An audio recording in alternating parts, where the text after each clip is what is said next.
Baby, win, lose, or draw, it's Cowboy time for your mind. The name is Law Nation. Let's go. Even in the off season, we gonna continue to give you guys the same energy. We are. Appreciate each and every last one of you all. Let's go.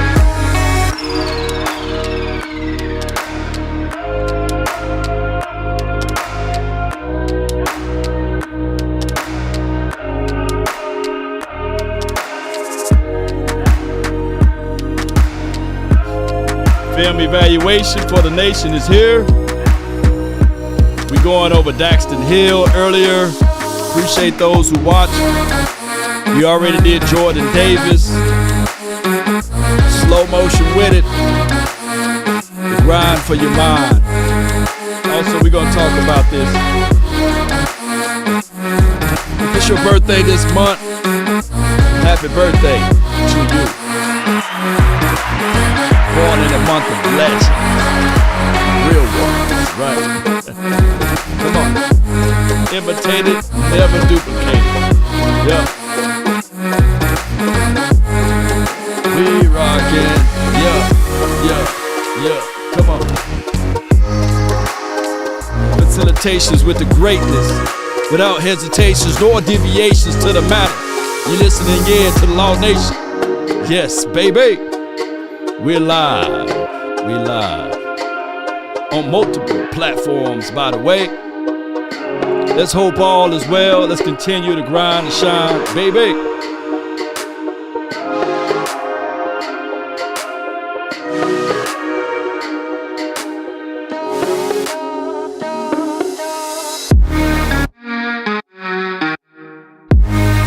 Yep.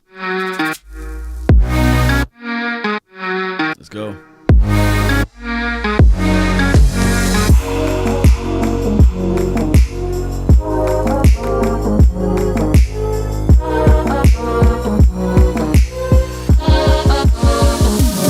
Yep. Let's go. It never fails. Every time I go live, somebody call my phone. It's like, I go live, somebody say, hey, what's up? Let me give you a call. That's just how it goes. But neither here nor there. I really appreciate you guys for jumping in. I thank all of you all for being part of this episode. Let's get right to it. My name is Law Nation. We talk Cowboys sports, talk and beyond. In this topic, we're going to talk about Kellen Moore and as well as Mike McCarthy. You know how that thing is lumped in together.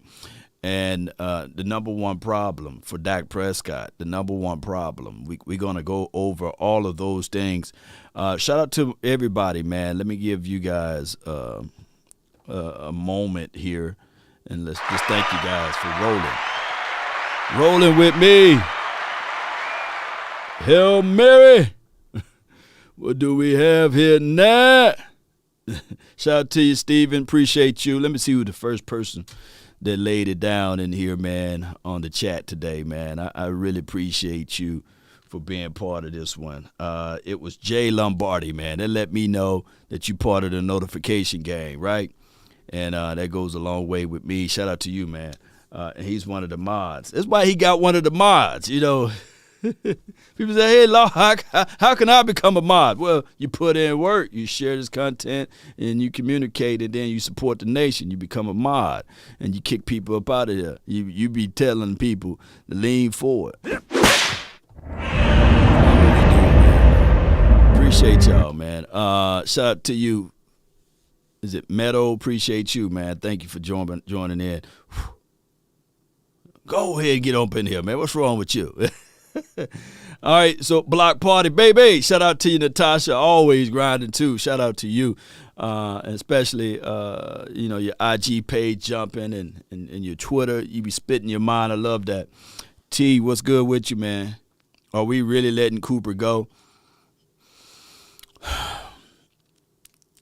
Y'all want to get into conspiracy talk already, you know? I thought I was going to at least get into the whole conversation or something else, man, but y'all want to get right into it. Oh my gosh.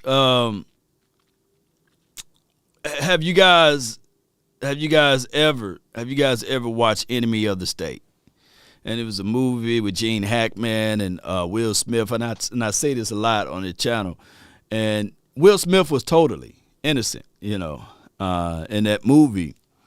Now, he had his flaws in his past, or what have you, but they were looking for the tape. Like, they were looking for a tape that would compromise a certain political power.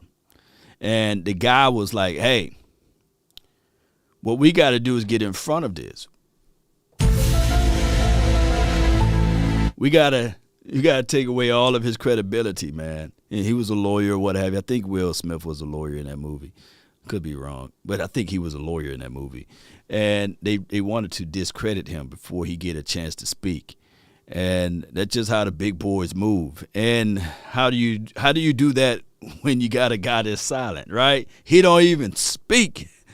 And the best thing you can do is sully the waters by saying, hey, the level of money that we're paying is not worth it, right?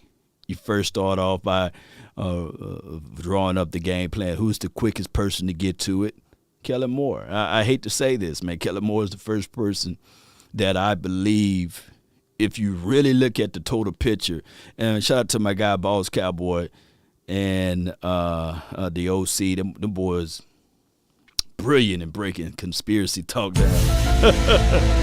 And when conspiracy really facts, it's troubling, because when you start peeling back the Cowboys organization, is like layers of onions, right? And shout out to my guy, Big Game James. It's like layers of onions, And the quickest person to get to was the offensive coordinator. He's like a distributor in a car. He makes sure that everything fires off, right? And I'm not trying to say that this is actual, because I got to say allegedly, right? Nobody's going to come out here and sue law over here for speculations for the nations without hesitations nor deviations of the matter, baby. But to make a long story short, $16 million is a lot of coins, right? In this supposedly hard cap league, right? So the first thing you can do is play onto the minds of the people. And the minds of the people, money. Money has a certain vibe or a certain feeling, right? Payday Friday, everybody happy, right? Everybody going out there shopping, buying stuff. And even if you live in the area like Dallas,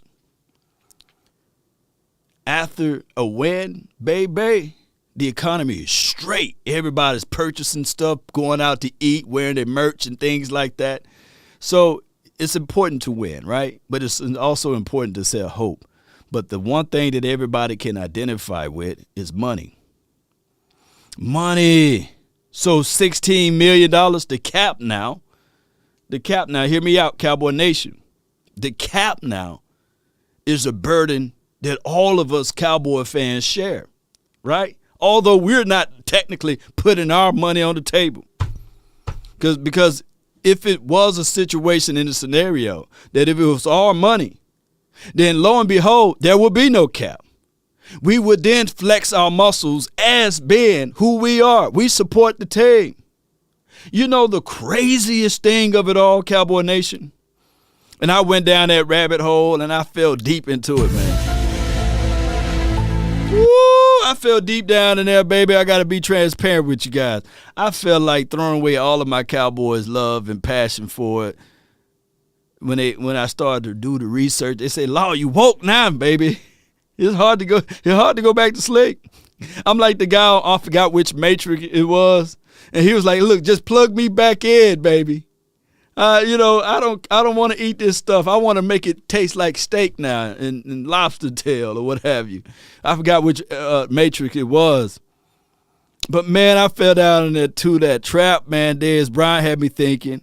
And then when I started to go back and watch my Dez Bryant video, shout out to everybody that's watching it, And then I started to go back and start watching wrestling. And they got thousands and thousands of people watch wrestling all the time, right? And I said, dang. And then I started to go back and listen to what Jerry Jones had to say, John Stephen Jones had to say. And I'm sitting there like, nah.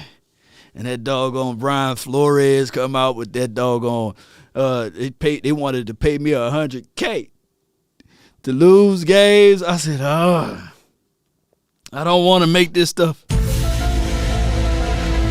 Oh, man, I said, man, I don't want that feeling, man, that this stuff is all rigged. I don't want that. I don't want to be saying that because I know everybody who played the game, who played physical contact sport.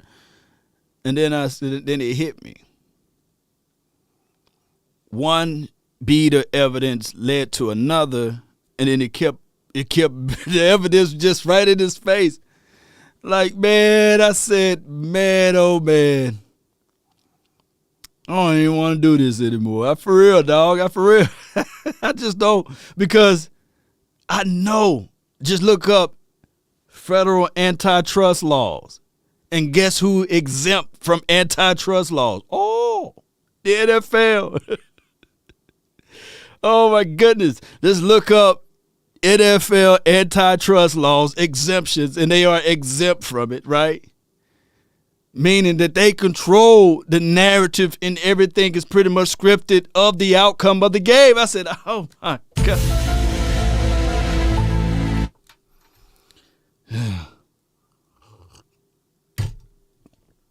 Oh, my gosh, man. It threw me for a loop. And then when I look at it, like, what's the number one reason? What's the number one reason to not, if you're a multi-billion-dollar organization, what's the number one reason not to have your officials full-time? Not to have them full-time is this right here. Baby. You can hide away from majority of the things. The NFL technically is not for profit. But, baby, they collecting profit, right? Oh, my goodness, the TV deals and everything that said around Spygate, Deflategate, and anything that you can pull out of your mind is all crafted into such that, man, they legalize gambling. It wouldn't put it like this.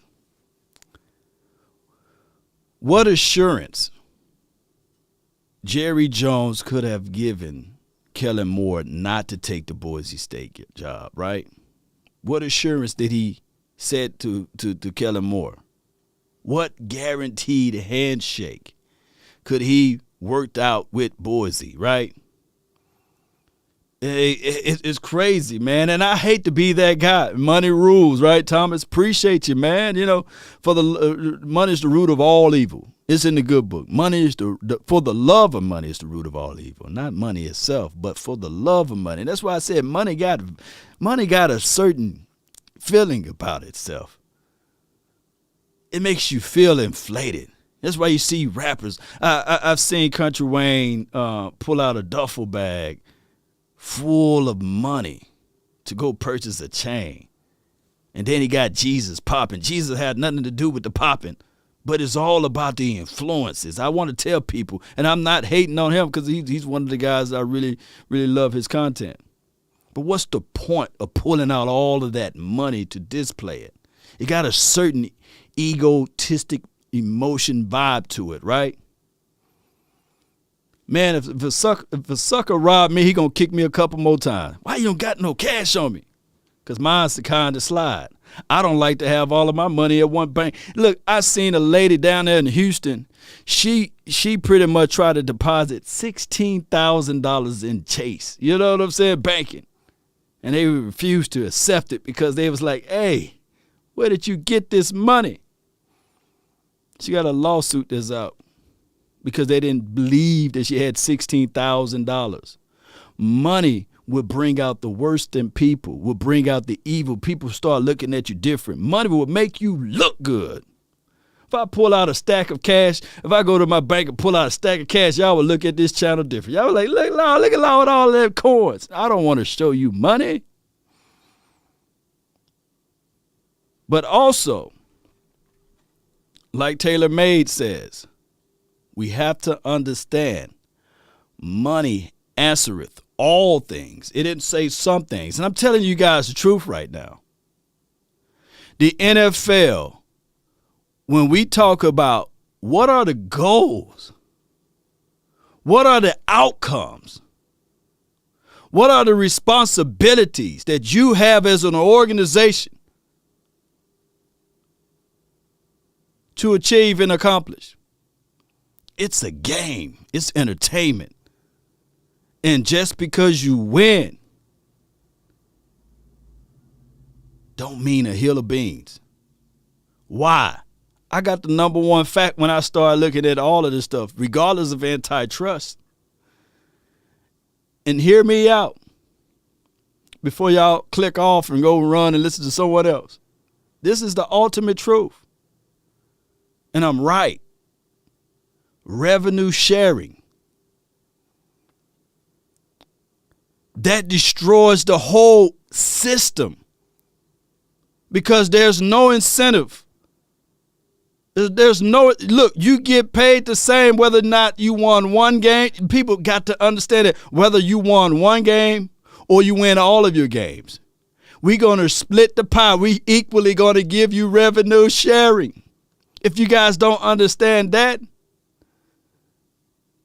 everybody's eating and you guys are arguing with each other. Cowboys trash. Eagles trash. Giants trash, the money going into the same pot.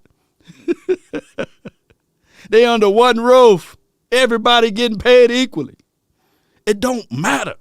At the end of the day, it don't matter. The NFL need to take away revenue sharing.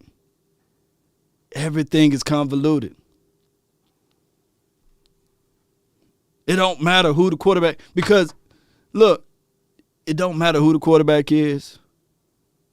It's money. It's money. Everybody getting the same. Look, case in point. Let's say, for example, you got two students. One straight A student, busts his chops off, get all good grades, right? The other student roll out of the bed, maybe he'll wash his face, brush his teeth, be late for class, tardy.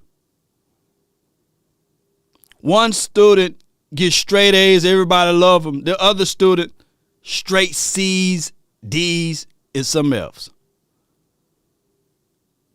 And then at the time, when it's time to graduate, everybody gets the graduation. Everybody gets the degree. And when it's time for that person to go for a job, one become a doctor, the other one works at Walmart. And I'm not saying that it's bad to work at Walmart as a cashier. One busts his chops off, right? And let me tell you, I'm breaking this down. One busts his chops off to be straight A student, good grades, going to be a doctor. The other one is a cashier at Walmart. They get paid the same. That's the NFL. We as Cowboy fans, we go out there and purchase a gang of stuff, merch. We go on every TV station. They talking about it from sun up to sundown. They talk about, hey, the Cowboys favorites to go to the Super Bowl. We get more coverage than anybody, including the man on the moon. He even looking up the Cowboys stuff right now. Oh, the Cowboys is playing right now. Look. Don't matter. The revenue is split. And the guy at the bottom here, he said, look at them fools going to school, got their certificate degree. No, a third of you guys won't even understand. It won't hit you to 20 years from now and say, damn, that dude with the beard was telling the truth. What's the point? Revenue sharing. Boy, don't you know how good it would be if I can get into a business like that? And I could just ride off the backs of Chick-fil-A. You know what I'm saying? I used this example before. If Chick-fil-A if I started me a chicken hut burger joint, and Chick-fil-A is forced to share their revenue with me, baby, I hit the lottery of life. And then I have all of the coverages talking about Chick-fil-A and how great they are and their customer service and how good their loyalists are. You know, they always root and they always wear their red and white and what have you. And I'm still at the end of the month. Give me my check.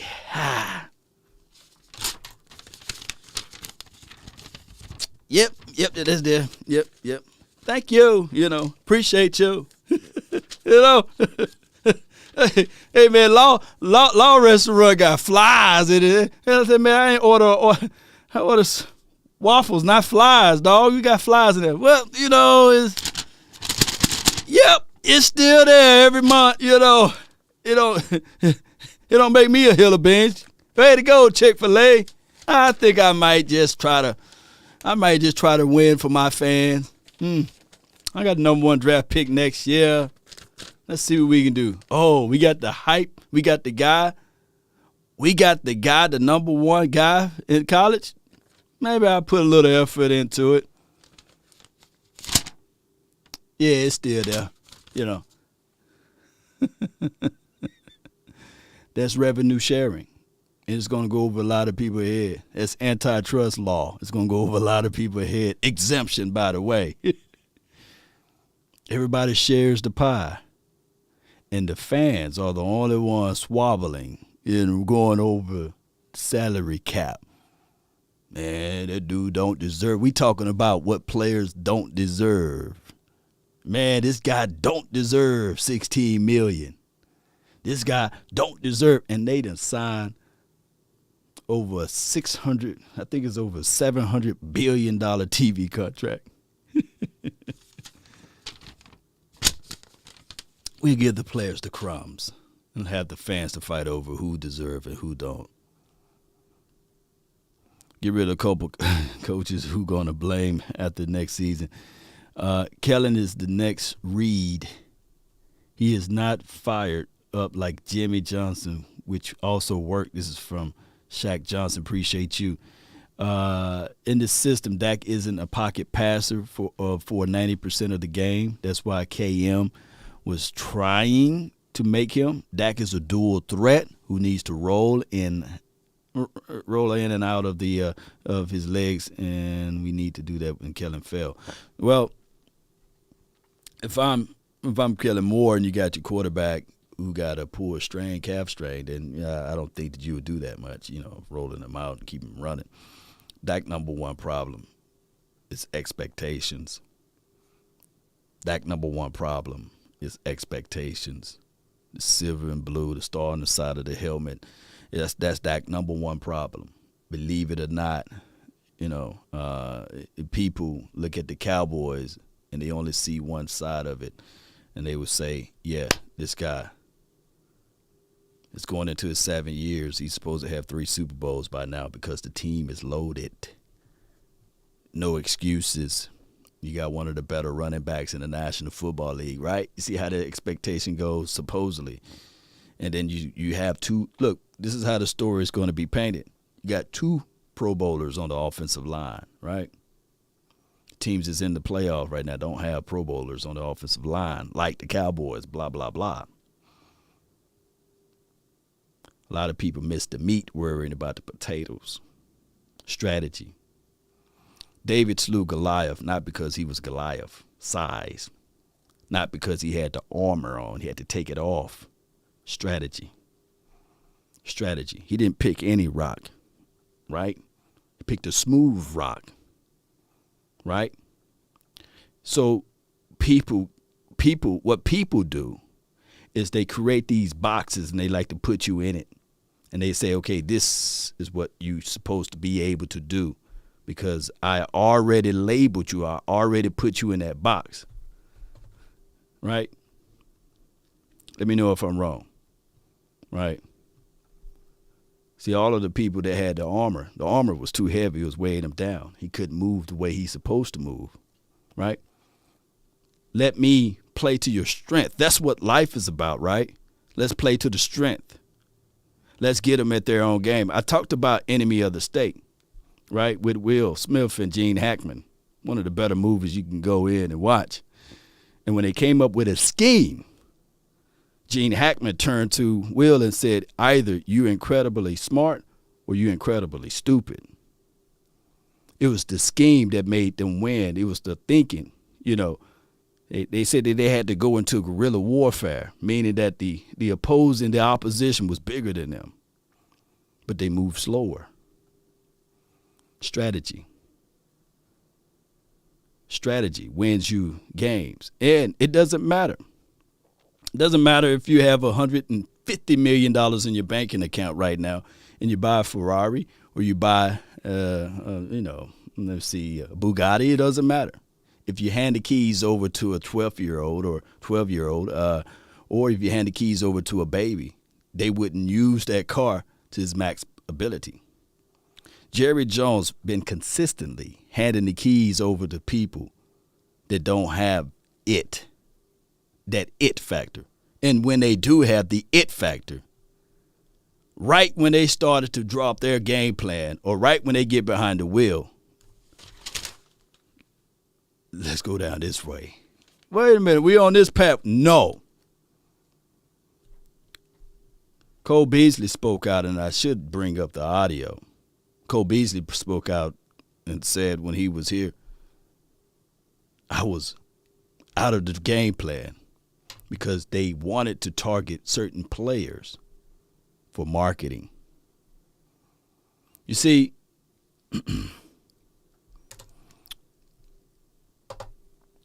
that's what football is about, marketing. I want to be able to win it my way, not your way. This has been going on not just for a few times, but for a long time. I was watching one of my guys, a Big Game James show the other day, and we had the quarterback Wright. I forgot, what was his first name? Anthony Wright on the we were doing the late night hype. It was me and Big Game James and Anthony Wright. We had him on the show. That was this episode that Scott couldn't have attended. But me and Big Game James interviewed Anthony Wright. And one of the driving forces of why they beat us, because he used to play for the Cowboys, he went over to I believe the Giants. And one of the driving forces of them winning the game, because leaked information that the Jones family already bought and purchased, the celebratory championship hats and shirts or what have you. And they gave them an extra incentive to whoop the Cowboys' butt. Counting your eggs before they hatch.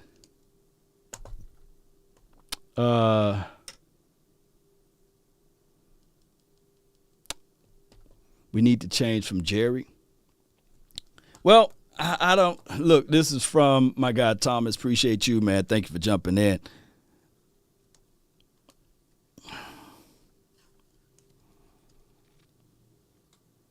What Jerry? Sometimes your success can be your enemy. Your success can be your enemy. Sometimes you do things the right way, and you say I don't like it, but you do things the wrong way and you love it. And that's been the situation and the scenario with the boys. I truly believe this in the hearts of hearts when Jerry Jones said, I can find 500 other coaches to win the Super Bowl. And when he pretty much picked up the phone and called Barry Switzer, and it ultimately happened, it inflated him. I'm right. But then the truth, I said this before, it sounds like I'm speaking to you guys in repeat. See, the truth comes later than the lies, right? The truth takes its time to get out of the bed. The truth takes its time to come knocking at your door. And the truth and the fact of the matter is, those were Jimmy people. The players started to speak. Troy Aikman, Emmett, the playmaker, they all said, and this is like going back 30 years ago. We had to win in spite of the coaches.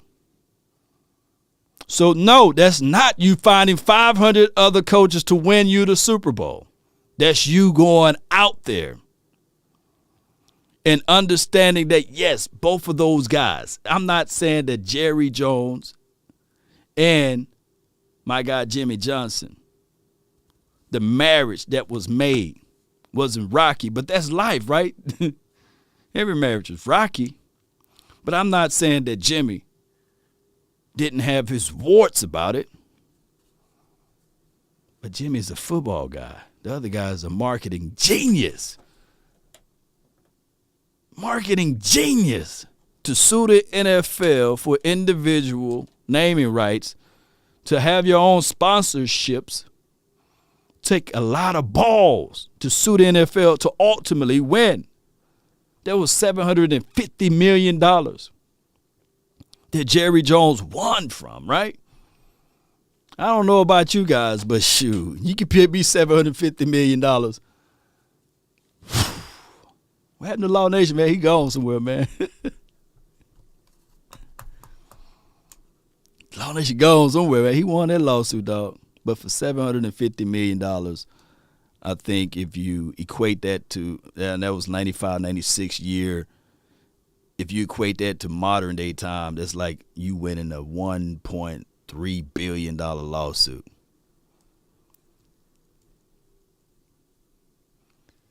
And you think that they don't have access to grind?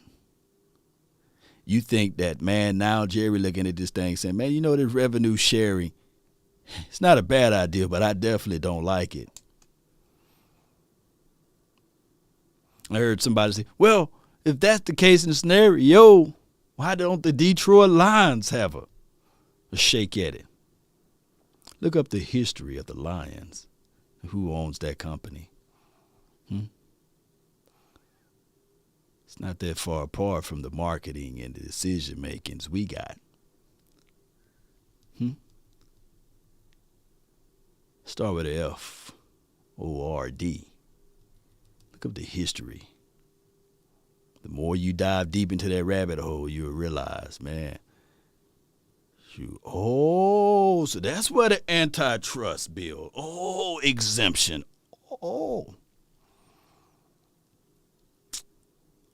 right? Stephen White, he put forward down there. Who's one of the major sponsors of the Dallas Cowboys, starring Frisco?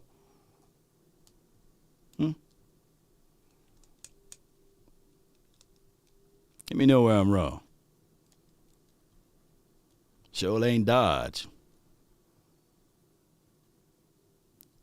Mike, let's just clean up boys coordinators, what Jerry Jones has been saying about Dan Quinn versus Mike McCarthy, Sean Payton going into broadcasting.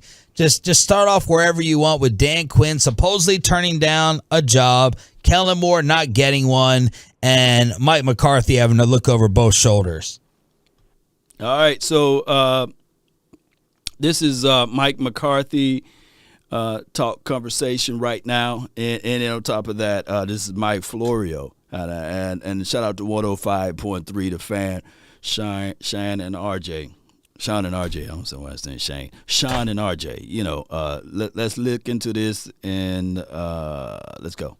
I don't necessarily believe that Dan Quinn turned down a head coaching job. It sounds good from Jerry's perspective to make it look like that's what happened, and maybe Quinn may have removed his name from consideration at a time when he was getting the definite impression he wasn't going to get that job. But it's good news for the Cowboys to have continuity. I think every team strives to bring back the coordinators if it chooses to keep the head coach. But clearly, Mike McCarthy is going to be looking over his shoulder. And maybe the praise that we recently heard from Jerry about Dan Quinn is aimed at keeping McCarthy from paying too much attention to Sean Payton.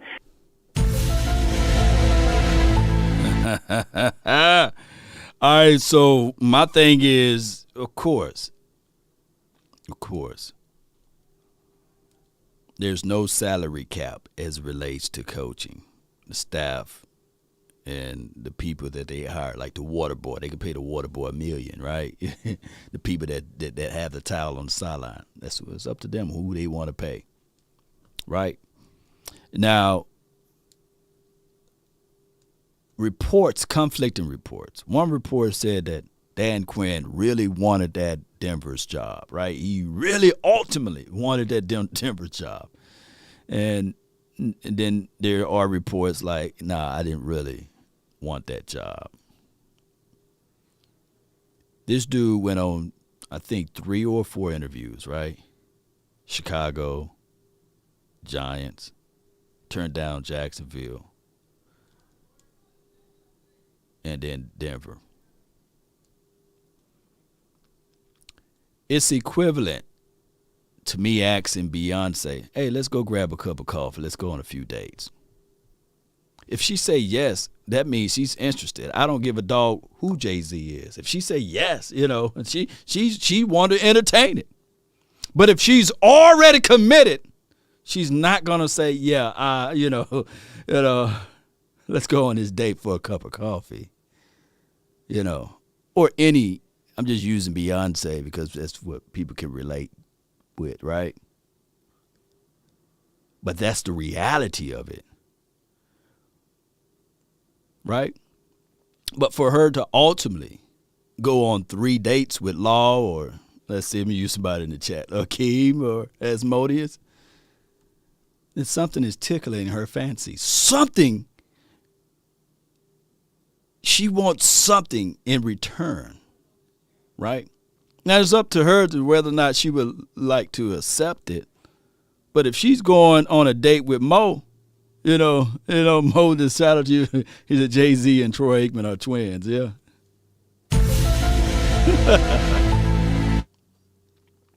But if she going out on those dates and it comes back and then she goes back to another, because those are equivalent to second interviews and more, you're looking for something.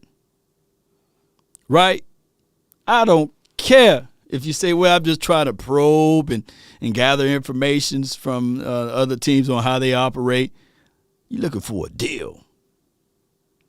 And that's right, Jay Lombardi. You're looking for a deal. So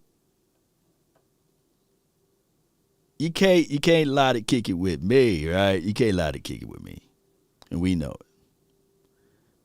Just like when Jerry lied to kick it and everybody believed it. When you say, yeah, Jimmy Johnson is going into the ring of honor. Right? And everybody had the expectations that it was going to happen the 2021 season. But people will overlook that and say, nah, I heard some people had in the comment and said, man, he really not a Ring of Honor candidate. I'm like, wow, are you really? But I like the way my guy, Big Game James, broke it down on his podcast yesterday. Jimmy Johnson never coached in that new stadium. He had nothing to do with that new stadium. That's all Jerry and his marketing people and his sponsors. Jimmy don't have nothing to do with that stadium. And the stadium that Jerry built, why would he put another man's name in there who he felt did him wrong, right? Appreciate you, Joe. Appreciate you. Italy Joe sharing is caring. Akeem says Kellen Moore got to go. I feel you, man, but we got the man who holds the checks, baby. That's his boy. Boy wonder.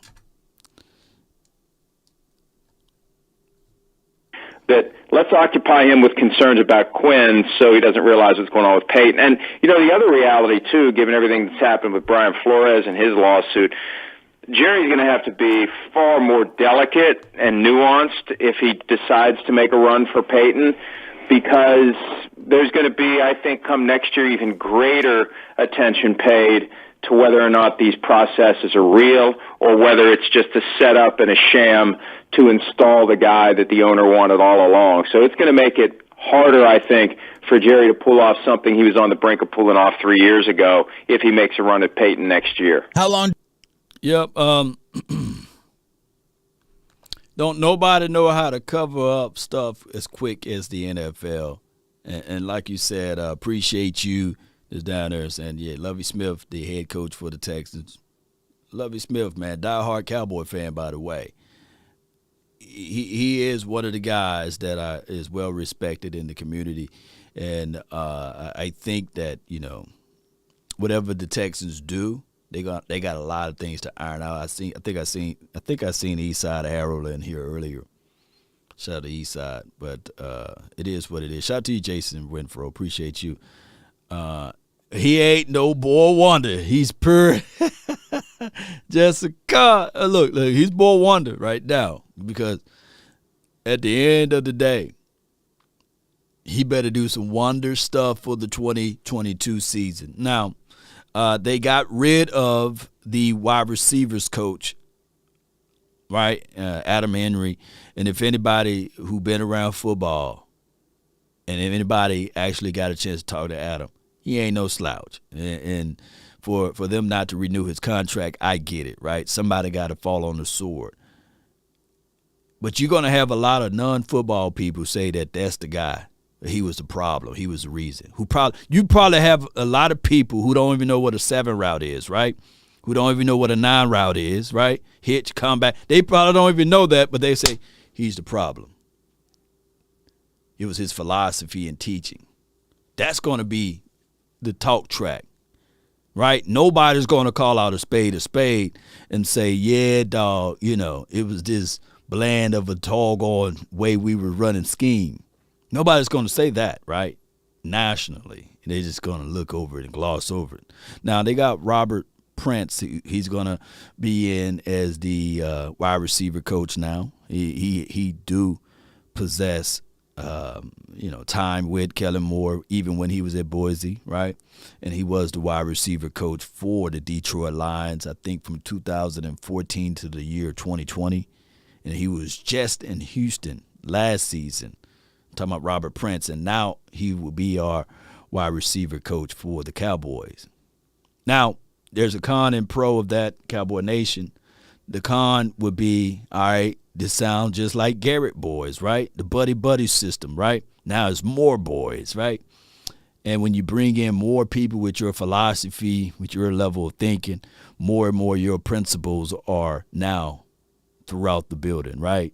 And you got people that's inside your camp that will lean more towards your thought track and implement your system. So we'll find out.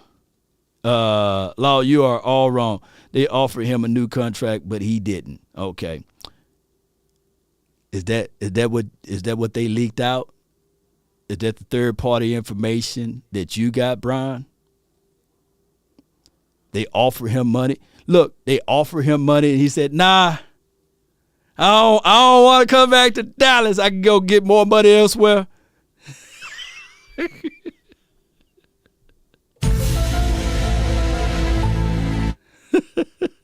All right, so Bradford, you're right. The Cowboys offered Adam Henry. Look, let's go with it.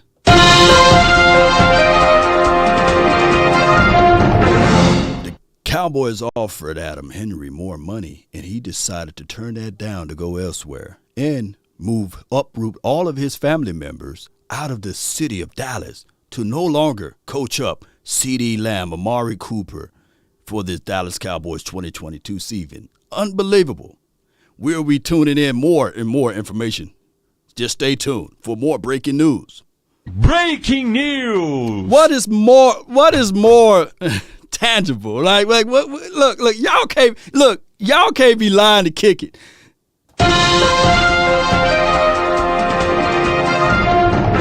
Just then, the Cowboys offered Jimmy Johnson to be in the Ring of Honor, and he respectfully declined the decision to be entered into the Ring of Honor. Don't y'all get it? I digress. do you think Sean Payton is going to be working in television, and has your network reached out to him? Look, they only wake me up for the unimportant meetings, and they never tell me anything because, frankly, I don't know whether they don't trust me with the information or they just don't want to put me in a difficult spot where I'd be tempted to use something or maybe misunderstand something that they did want out or they didn't want out. So I don't know whether or not we've talked to him. I'd love to work with Sean. I think he's brilliant, and I think once he gets a taste of life in the media, once he realizes where the different revenue streams come from, the different sponsorships he can get, the different things he can do. I mean, his retirement press conference went for 90 minutes, and I never thought, boy, I just wish this guy would shut up.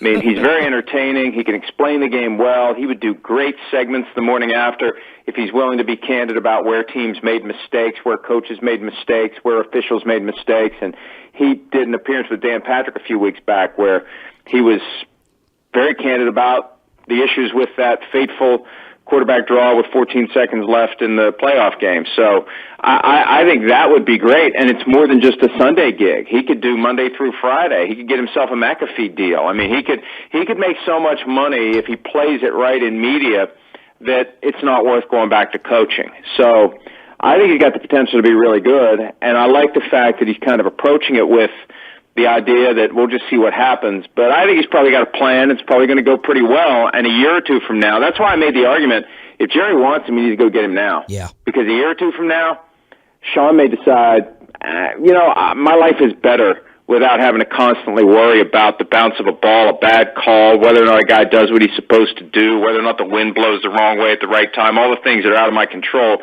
that determine whether or not I'm a good coach. So I wouldn't be surprised if he gets comfortable in his new life and says, I'm in no hurry to come back.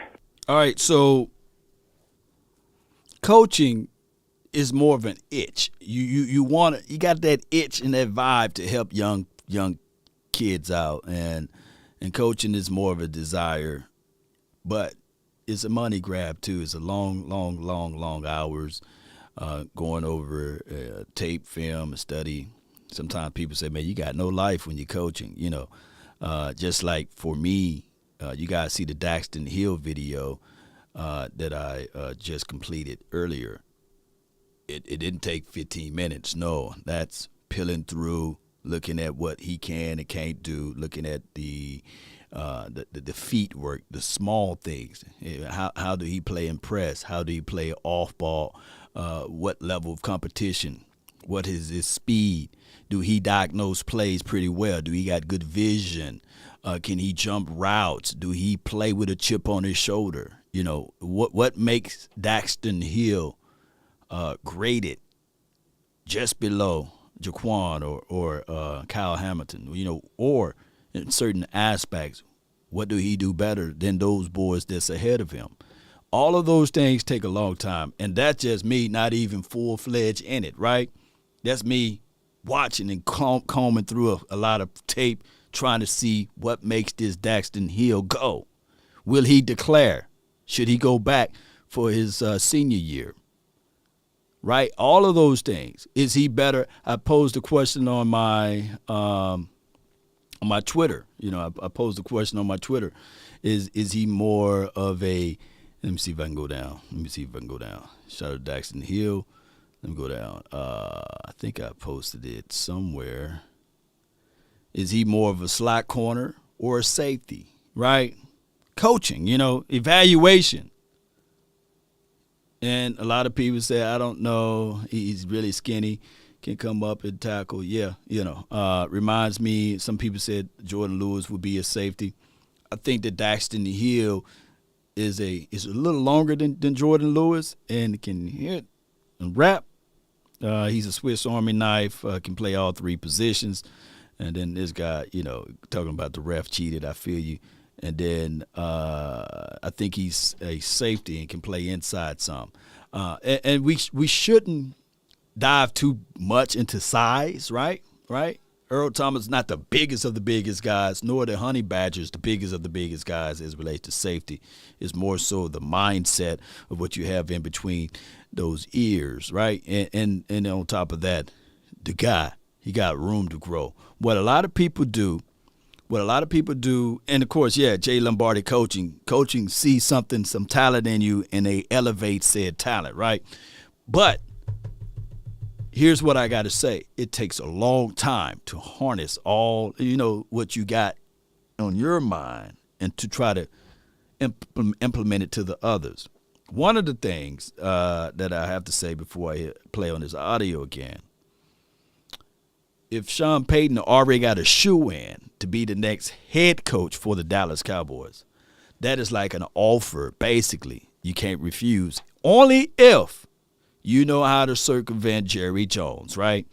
And by the time that happened, Jerry Jones will be 81, 82. That's a long tooth, right? So we'll be looking closely into this. However, the next guy in waiting could be Dan Quinn. But he talked about the Rooney Rule, and Mike Florio was saying that Jones family got to be careful with this, because what you don't want to leak out is that I'm already got my eyes set on Sean Payton and Dan Quinn. Let me just interview some guys for some fillers. Now, you guys already know my thoughts and my stance on this. I don't care much for the Rooney Rule, nor I care much for the affirmative action, but that's just the policies in place. A billionaire will do what he want to do. Just like somebody making $80,000 a year right now, you can't tell them nothing. They think they the best thing since sliced bread, right? Can you imagine making $80,000 every other minute? That's what these guys are. Egos. I digress. Mike Florio, Pro Football Talk. The book is coming out. Playmakers joining us here on Sean and RJ. Any idea why Kellen Moore didn't get hired as a head coach? Well, a lot of the issues with the Cowboys offense not reaching its full potential, not performing at its full potential, it gets blamed on Mike McCarthy, but Kellen Moore's part of it too. I mean, to the extent that plan at the end of the 49ers playoff game was something that they had in their back pocket just for that situation. That was their way of trying to get the ball closer for a shot to the end zone, and it failed as miserably as it did. He's right there while they devise it. He's right there while they practice it. He's right there while they practice it in a way that doesn't allow for the most important man on the field, the umpire, to get through Dak Prescott and in position to touch the ball and set the ball after that slide. So, I think some of the deficiencies with the team's offense have to be attributed to Moore. And then the question is Moore ready? Is he truly ready to make that step from coordinator to head coach? And anytime you're the offensive coordinator working for a coach whose background's on the offensive side of the ball, I think it's harder to distinguish yourself. It's always easier for the other guy. It's easier for the defensive coordinator to get attention. If you're a defensive coach, you've got an offensive coordinator, it's easier for the offensive coordinator to get the attention and set himself up. But at the end of the day, there was only 9 spots this year, more than 25% of the league. But still, these are very, very few and far between. There are far more qualified coaches to be head coaches than there are spots. That's why the fact that the Texans seemed hell-bent on hiring Josh McCown was so offensive.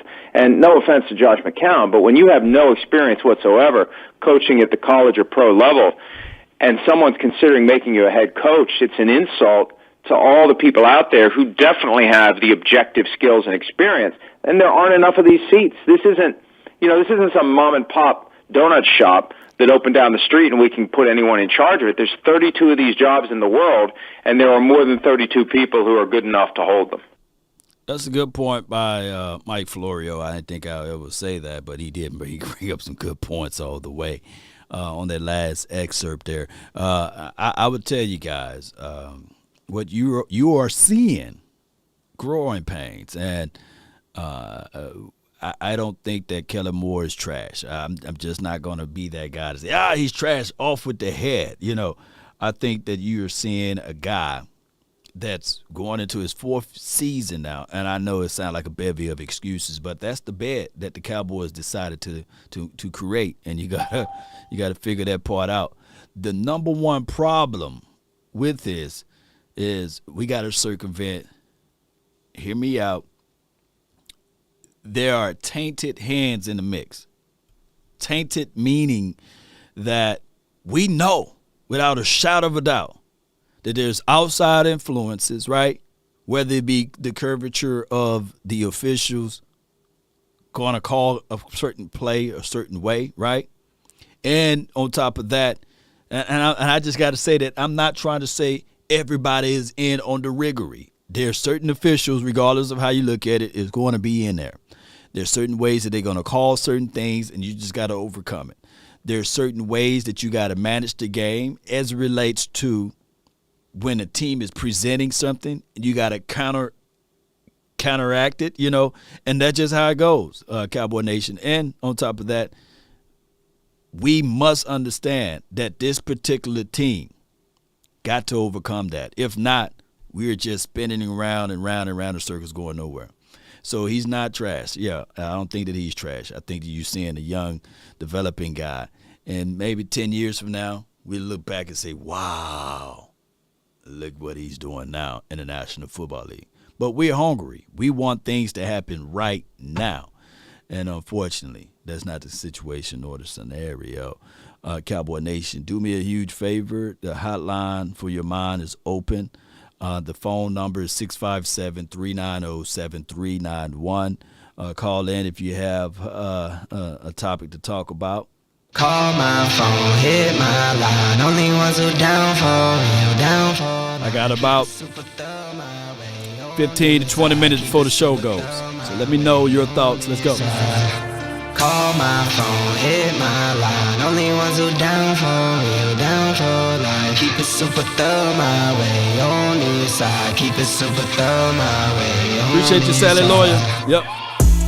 Mobbing with my brothers, there's no question, keep it real. Whether we East Coast or Norway. Yeah, we gonna keep it real, baby.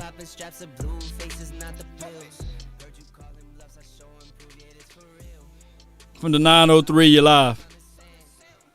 Hey, Rob, how you doing? I'm doing well. How are you? I'm all right.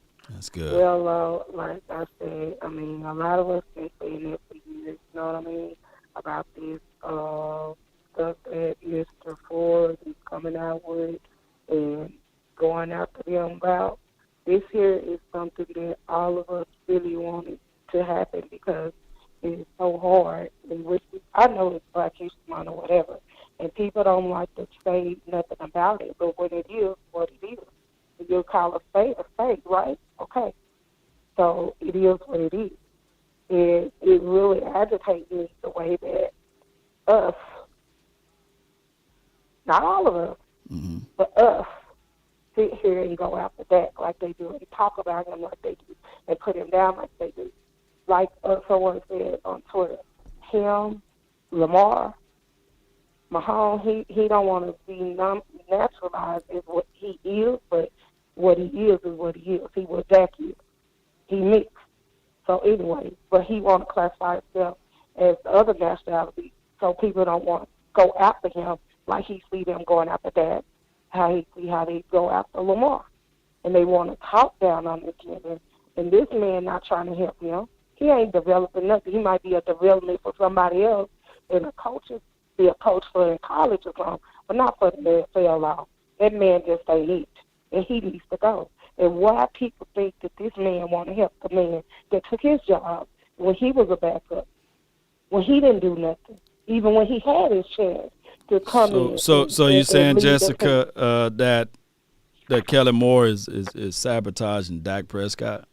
Is that what you're saying? Yes, I been feeling that way, Law. Why would, man, come on, man. Read between the lines. Look in between the lines. Just like my director, he kept telling me about it. He said, just it's politics. You know, they used to, remember when they said that Jerry Jones would never have a black quarterback as the face of his franchise? Remember that? Remember that? When I said, oh, yes, he is, watch. And I kept talking about, we're going to get that, we're going to get somebody, and we end up getting that. And they didn't expect that to be as good as he was. Come on, Law. You know they weren't looking for that boy to be as talented as he is. They thought he was going to be mediocre when he is not. And you can look at his bio and know that he's not mediocre. He's a winner. Look at how he was trying to put his own leg back and together when it was broke and twisted the bone, sticking through his skin. He was trying to get his leg back so he could go back out there and what? play ball to win. He's a winner. He's not no loser. And it really agitates me the way people, us, sit here and dog this man. I always talk about this man pocket. When nobody want to see our kind as a head. Come on, Ron. You know it's always been there. Look at all the creation and inventions that our people have done. History. And what did the other people do? Like they talk about Ford. It was a black man that invented Ford. But the other people took it from that man. Y'all better lead up on y'all history and learn y'all history about things as well. And people don't want to talk about it. But like I say, it's politics in the football. And that coach is bringing it out. And I really hope he wins, and I really hope he sees, because it's time for change, Law. It's time for them to stop putting their money in there just because you dealing with spiritual wickedness in high place. Those people are wicked. When people have money, look at what the rich man did. He fared successfully, didn't he? And what he do? He ended up in hell, right? Okay, so these people think they can pay their way into heaven. They think they can pay their way everywhere. So they need to leave football alone and let it be football and stop all of this trying to be politically and let people be as one, because we all one. We all was created by one person, whether people want to see it that way or not. But you got to look at the big picture. They don't want to see that boy as the face of the franchise. Remember they said that. But look, he ended up getting a black quarterback. Now that we got him, they want to dog him and mistreat him and put everything on him. When you got the man who don't want to see the man succeed and get a ring because they never did. Just like they keep talking about, go get Romo. Why would Romo want to help Dak when Dak took his job? These people are stupid. They're ignorant. And these people that study talking bad on Dak that ain't of us are the people that don't like us really being fair. But nobody wants to see it that way. I really appreciate you, Lady Jessica. I'm sorry, I gotta go. No, you okay, and I respect your opinion. I thank you so much for calling in to the nation. Okay, appreciate you. Let me hear "Go Cowboys" before you go. Now, you gonna say "Go Cowboys" or Go Cowboys? Let's go. Appreciate you. All right.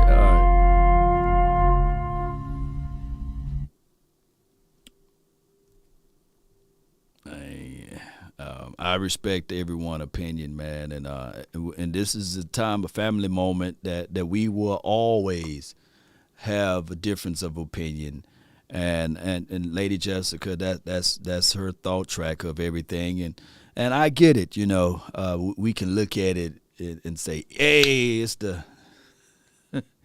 Well, I can't take this show that way because it's always going to be divided when we go down that road, but I can tell you. A person that will not like another person to succeed or be, let me see how I can put this, successful, would not pay another person $160 million, $75 million guaranteed. I think it's $122 million guaranteed, $75 million paycheck, last season. I'm not finna go down that road. I can tell you it would not be right for those who somehow they can't help what womb they came out of, and they're sitting there looking at it like, wait a minute, what did I have to do with this, right? So I get it, though. There will always be bigotry and people who have those thoughts as relates to a black quarterback versus a white quarterback. Let them have those thoughts. Those convinced against their will is of the same opinion still, right? We could look at the total plane across the NFL, and we can just narrow it down to just the Cowboys at this point. It's been 27 years. Yes, Dak Prescott is a mixed quarterback or a biracial quarterback. He haven't been here for 27 years. So even if you try to use Dak Prescott, then Cowboys not being successful because of Dak Prescott being black. Well, what happened to the other 21 to 22 years? You know what I'm saying? So what happened to the other years before he came here? What happened to the other 20 years? That's all I'm saying. Edwin says Romo was Hispanic. Well, what happened to the years before that time frame? So we don't want to get into the wars of white versus black in the year 2022. We're not finna go down that way. We're not. I get it where we can have our perceptions, and I get it where we can look into everything and try to iron it out, but let's be real. Let's be real with everything. The Cowboys have a bigger problem than the skin color of their quarterback, because this been going on before he even got here. All right, so I got my guy, DT, you're live for the 904. You're live. Hey, how you doing, man? I'm doing great. Talk to me, man. Man, I ain't got. I'm gonna be honest. I ain't got over that game yet. This never happened to me before, because I had everything in. I just knew we were going away. Because the following week we'd have been in Tampa Bay. Yeah. We would have been in Tampa Bay.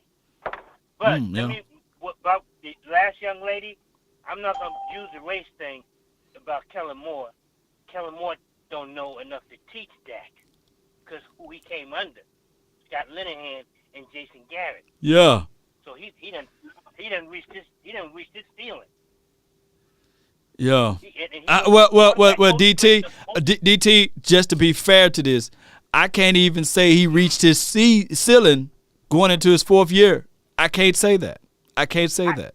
I can say it because if he was under Sean Payton, oh yeah, that would be killing it. But he was he's gonna have to go somewhere else and get under somebody else. You talking about Kellen Moore as offensive coordinator? Yeah, Kellen Moore. But you know how the system is all designed for him. His next goal, he was this close. I think his next chapter in life would be head coach. I don't think that any team could scoop Kellen Moore up to make it a lateral position, going to another team to be an OC somewhere. I think that he had too many offers. Say again? Go ahead. No. I just think that I just think that even though he's not, to me personally, I think that he need to be an offensive coordinator for an even longer time. I think that he was granted the offensive coordinator job too quickly. He should have been a quarterback coach for many of years. But what I'm saying is, with Kellen Moore, he's not going to go to another team to be an offensive coordinator. I think his next movement would be to be a head coach. I don't think that the Jones family have the cojones enough to fire Kellen Moore mid-season and for going into the 2022 season. The next head to roll would be Mike McCarthy. Let's say if the Cowboys start off 0-3 or 0-4 or 1-5 or something like that, Mike McCarthy would get the axe. Kellen Moore would be elevated. I think Dan Quinn would be elevated as the head coach, or it would be Kellen Moore. It would be one of those two situations to play out. But go ahead. It would be smarter to make Dan Quinn the head coach. It would be smart, yeah. It would be smarter. Right. It would be smarter to make Dan Quinn the head coach. But but I'm gonna say this about the coaching part, and then I'm gonna let you go. All this about Sean Payton to be here next year after Brian Flores, that's out the door now. Yeah. That's out the door, because I remember a few years ago, Jerry hired Jason Garrett, and then 2 weeks later, he interviewed one of his own coaches because he knew he had to go by the Rooney Rule. The Rooney Rule. Yep. I think it was. And see, like you said, it was. I think it was a receiver coach. I'm not sure. No. I think it was your guy, Chris Richard. I think it was Chris Richard or something like that. I could be wrong though. No. This is when Wade Phillips got fired. Oh, it was Coach Sherman. And he just. Right. Yeah. It's Coach Sherman. Yep. That's what it was. Yeah. But I'm just gonna say this. I ain't buying another Cowboy gear. Much money I spent last year. I ain't buying another Cowboy. I'm gonna be a Cowboy for life. I ain't gonna lie about that. But I ain't spending another iota on a Cowboy, and nobody else shouldn't, because Jerry might have lost that game, and he might have been upset. But that night before he went to bed, and they gave him his numbers, he put a smile on his face. You know what I'm talking about? Oh yeah. The stands was full. The stands was full. People went and bought new white gear, not just at the stadium. In Jacksonville, you got a lot of Jacksonville Cowboy fans around here, and Big we fact. was tore up from the floor up. Yeah. I ain't got over it yet. I know, man. It's gonna the moment you get over it, DT, it's gonna be around draft time. That's you taking the long approach. It's gonna be right around draft time. It's gonna be way after the Super Bowl. But hopefully he don't get rid of Cooper. He do not need to get rid of Cooper. Right. CD's good, but he ain't at Cooper's level yet, and that ain't Cooper's fault that his numbers wasn't the same. Now he got 8 touchdowns. Yep. But if they used him more, it'd have been a whole. And the defense played their game that day. I don't care what anybody says. They played their game that day. We messed up. We did, man. We dropped the ball, man. But I appreciate. Go ahead. There's one last thing. The same game when the Rams played Tampa Bay, the referees almost made the same mistake, and they saw where they messed up in the Cowboys 49er game. Because they said the closest referee could have downed that ball. Oh yeah. Game. Oh yeah. You talking about the last? Yeah. It's good talking to you, man. Appreciate you, man. Hey. Can I get you to squeeze it out one good time though, man? You gonna say how about the Cowboys? Cowboys, let's go. God damn it, let's go. Let's go, man. Cause I'm quite sure you was a fan before Jerry bought the team, man. Appreciate you, man. Oh, I'm 66 years old. I'm talking about Bob Hayes days. Ooh, Bullet Bob, man. My goodness, the fastest man on earth, man. Appreciate you, man. Oh, all right. Yo, man. Oh, my gosh, man. Man, look, I love it, man. DT, 66 years watching this Cowboys team. He said he's 66 years young, man. And that goes a long way, man. A lot of wisdom in him. And like I say, I'm not here to change anybody's opinions, their mindset of it. I get it. We all mad. I'm frustrated. You know, the old me would have been flipping tables over every time I turn on the ESPN channel. But when I started looking up that antitrust laws exemption and the revenue sharing, I'm gonna do a quick documentary about 5-6 minutes long about, you know, how all of this stuff is it just blows your mind, you know. But that is a good business plan to be in. To be in business, let's say if I open up a business and I got 31 other people that we all going to split the pie, and we leveraging fan base, communities, and being able to get, look, not just that. Ooh, let me tell you how deep it is. The people, the NFL, like Jerry, didn't have to really reach into his pockets to build Texas Stadium. It gets subsidies, you know, that's because they're a non-profit private organization. Subsidies from the government. So hard-earning taxpayer dollars pay for the stadium. Ain't that something? And then I get to slap my name on it. Oh, my gosh. Look, I can't make this stuff up. That is the best business to be in. To guarantee revenue year in and year out, regardless of the outcome of the game. And you think, and I ain't trying to throw any shade at you, man. I ain't trying to throw any shade at you, my guy DT. But you not wearing any Cowboys apparel. That's just like me spitting into the ocean saying I'm gonna fill it up, you know. I'm gonna poison the ocean by spitting into it. It don't work that way, because the money is where the TV revenue dollars are at. The only way we can really hurt them if we just turn the TV off, and we can't do that because we all addicted to it, and the haters watch too. 972, you live. Hello? Yes, you're live. Talk to me. Oh, hey. Sorry. I was listening to you, and then I don't know what happened. But anyways, I hope everybody watching, listening, commenting, you as well, be blessed and everything and all of that. I'm just going to introduce, my name is Jermetta Washington. I'm not one in the chat. Mm-hmm. And so there's so many things to be said. First, I'm over the playoff game. Mm-hmm. I'm over it. I'm on to the draft and the next season. Looking forward to great things to happen with the team. There's so many things that need to be said as to what happened before, but if you're always looking back, you can't look forward. Right. And so, I'm just trying to look forward. And there's always been so many expectations for the Dallas Cowboys. We're the most talked about ever. Right. When there is nothing else to talk about in the media, they could guarantee they could get views by talking about the Dallas Cowboys. That's just fact. That's just what it is.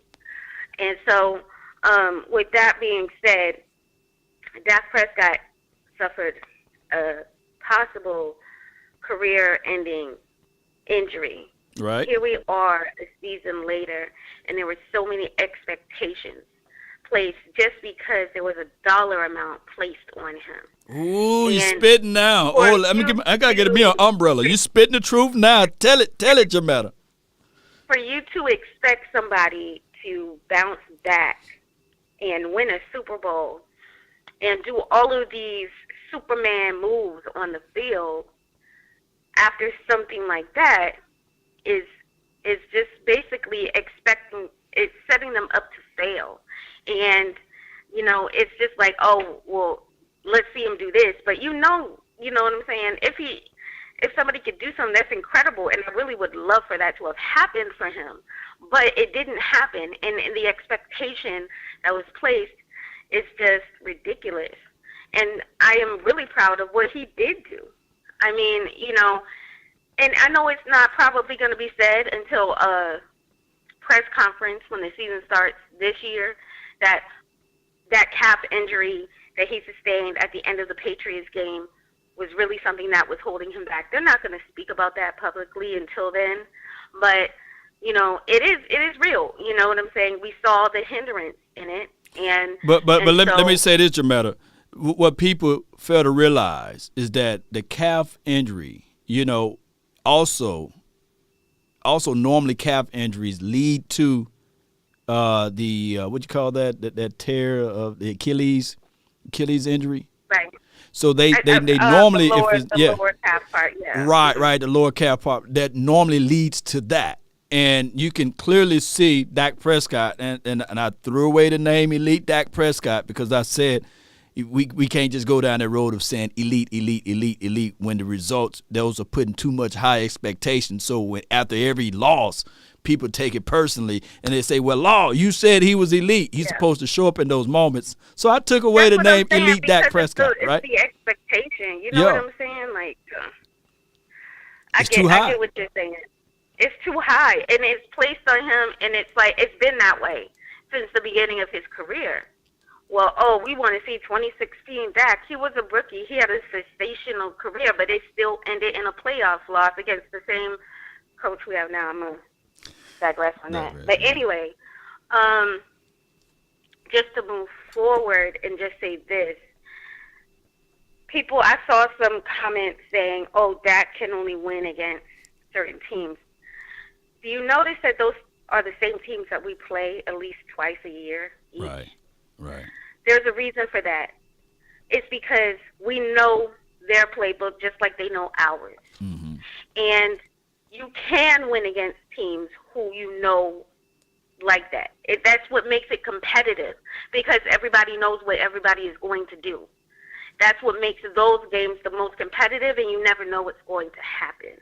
Right. You know what I'm saying? So you take those, 6 games or so out of the now 17, and now you have to face other teams, and that's where coaching comes into play. This is when our coaching staff gets challenged, because now can you put the players in a good coaching scheme and game plan to win against these other teams?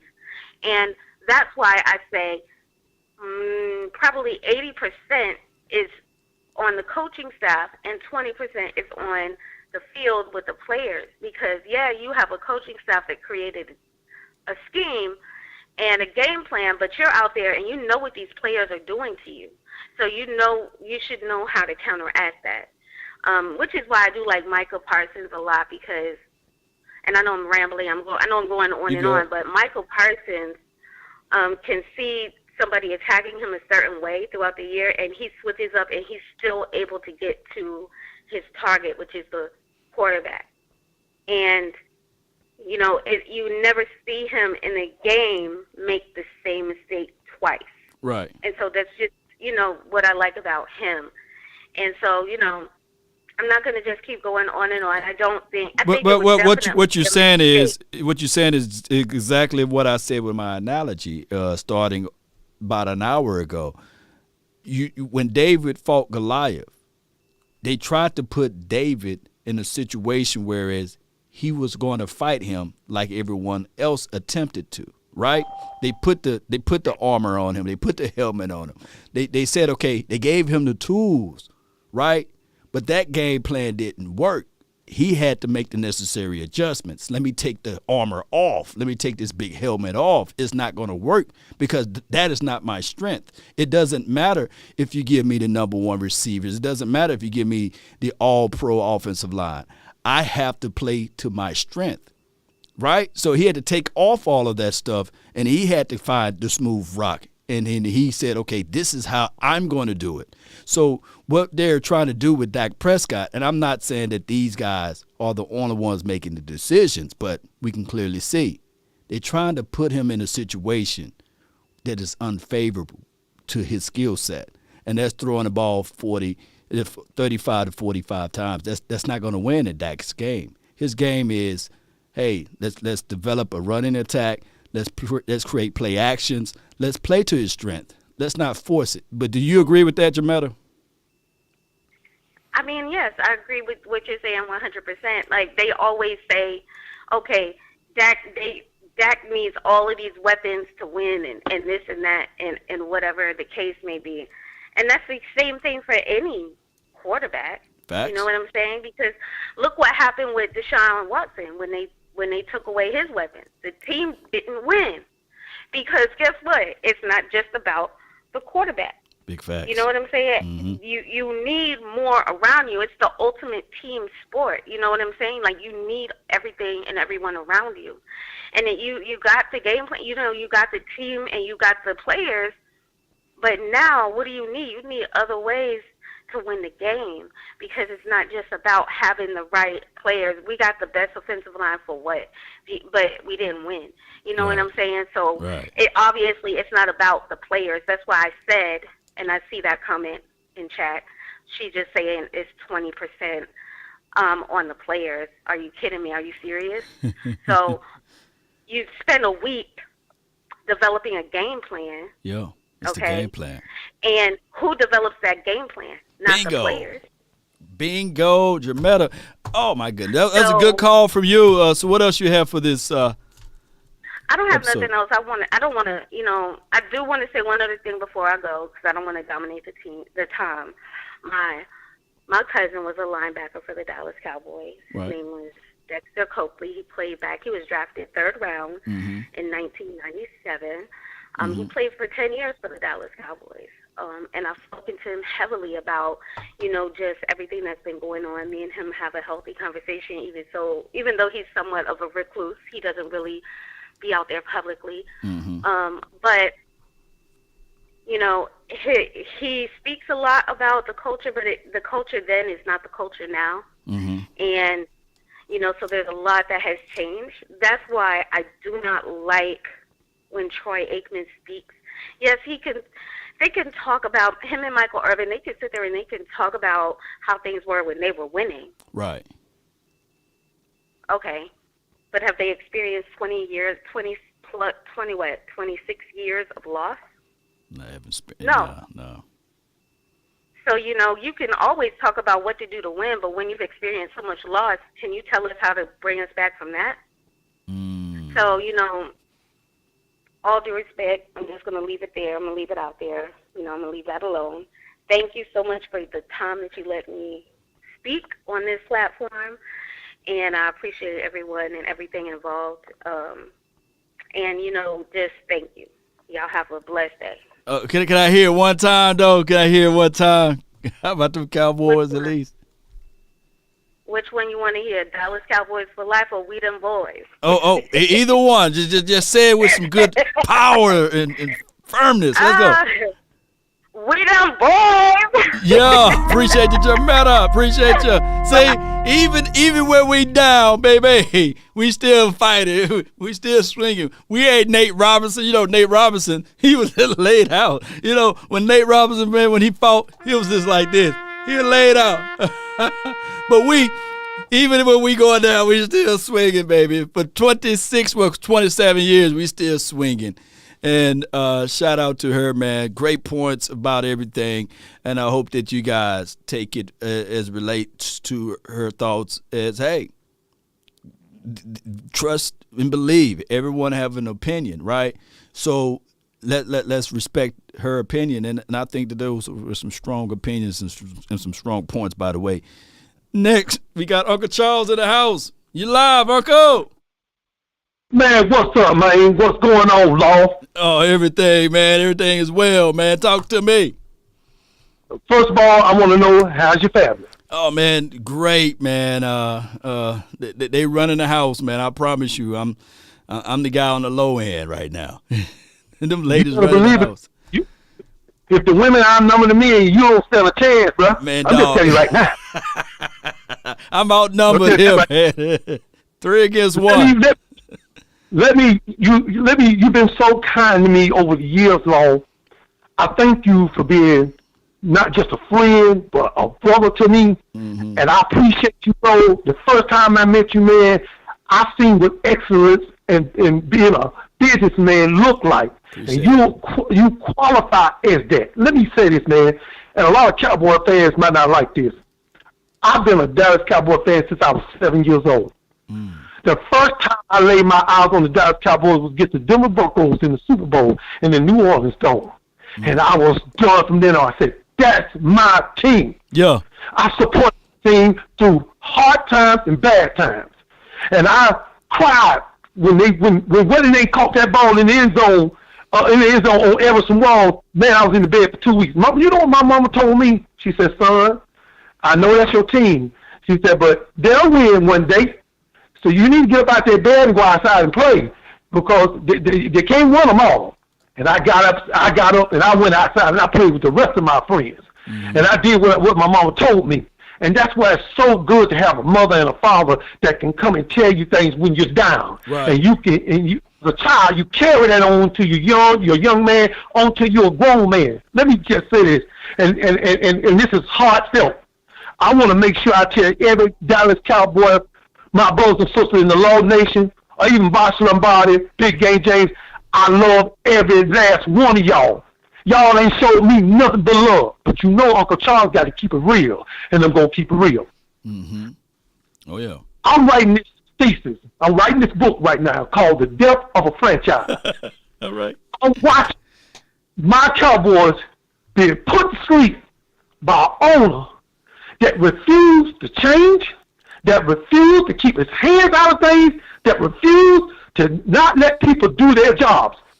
We're supposed to be in Super Bowl. Now, let's ask this question. Let me ask you this question, Law. Mm-hmm. Since everything I asked you, you answered it. How long Dak been the Dallas Cowboy quarterback? 6 years now, man. 5.5 if you really count the time, but it's going into his 7th year. Into his 7th year. How long Joe Burrow been a quarterback for Cincinnati Bengals? This is his technically 1.5 years, but it's going into his 2nd year. Yeah.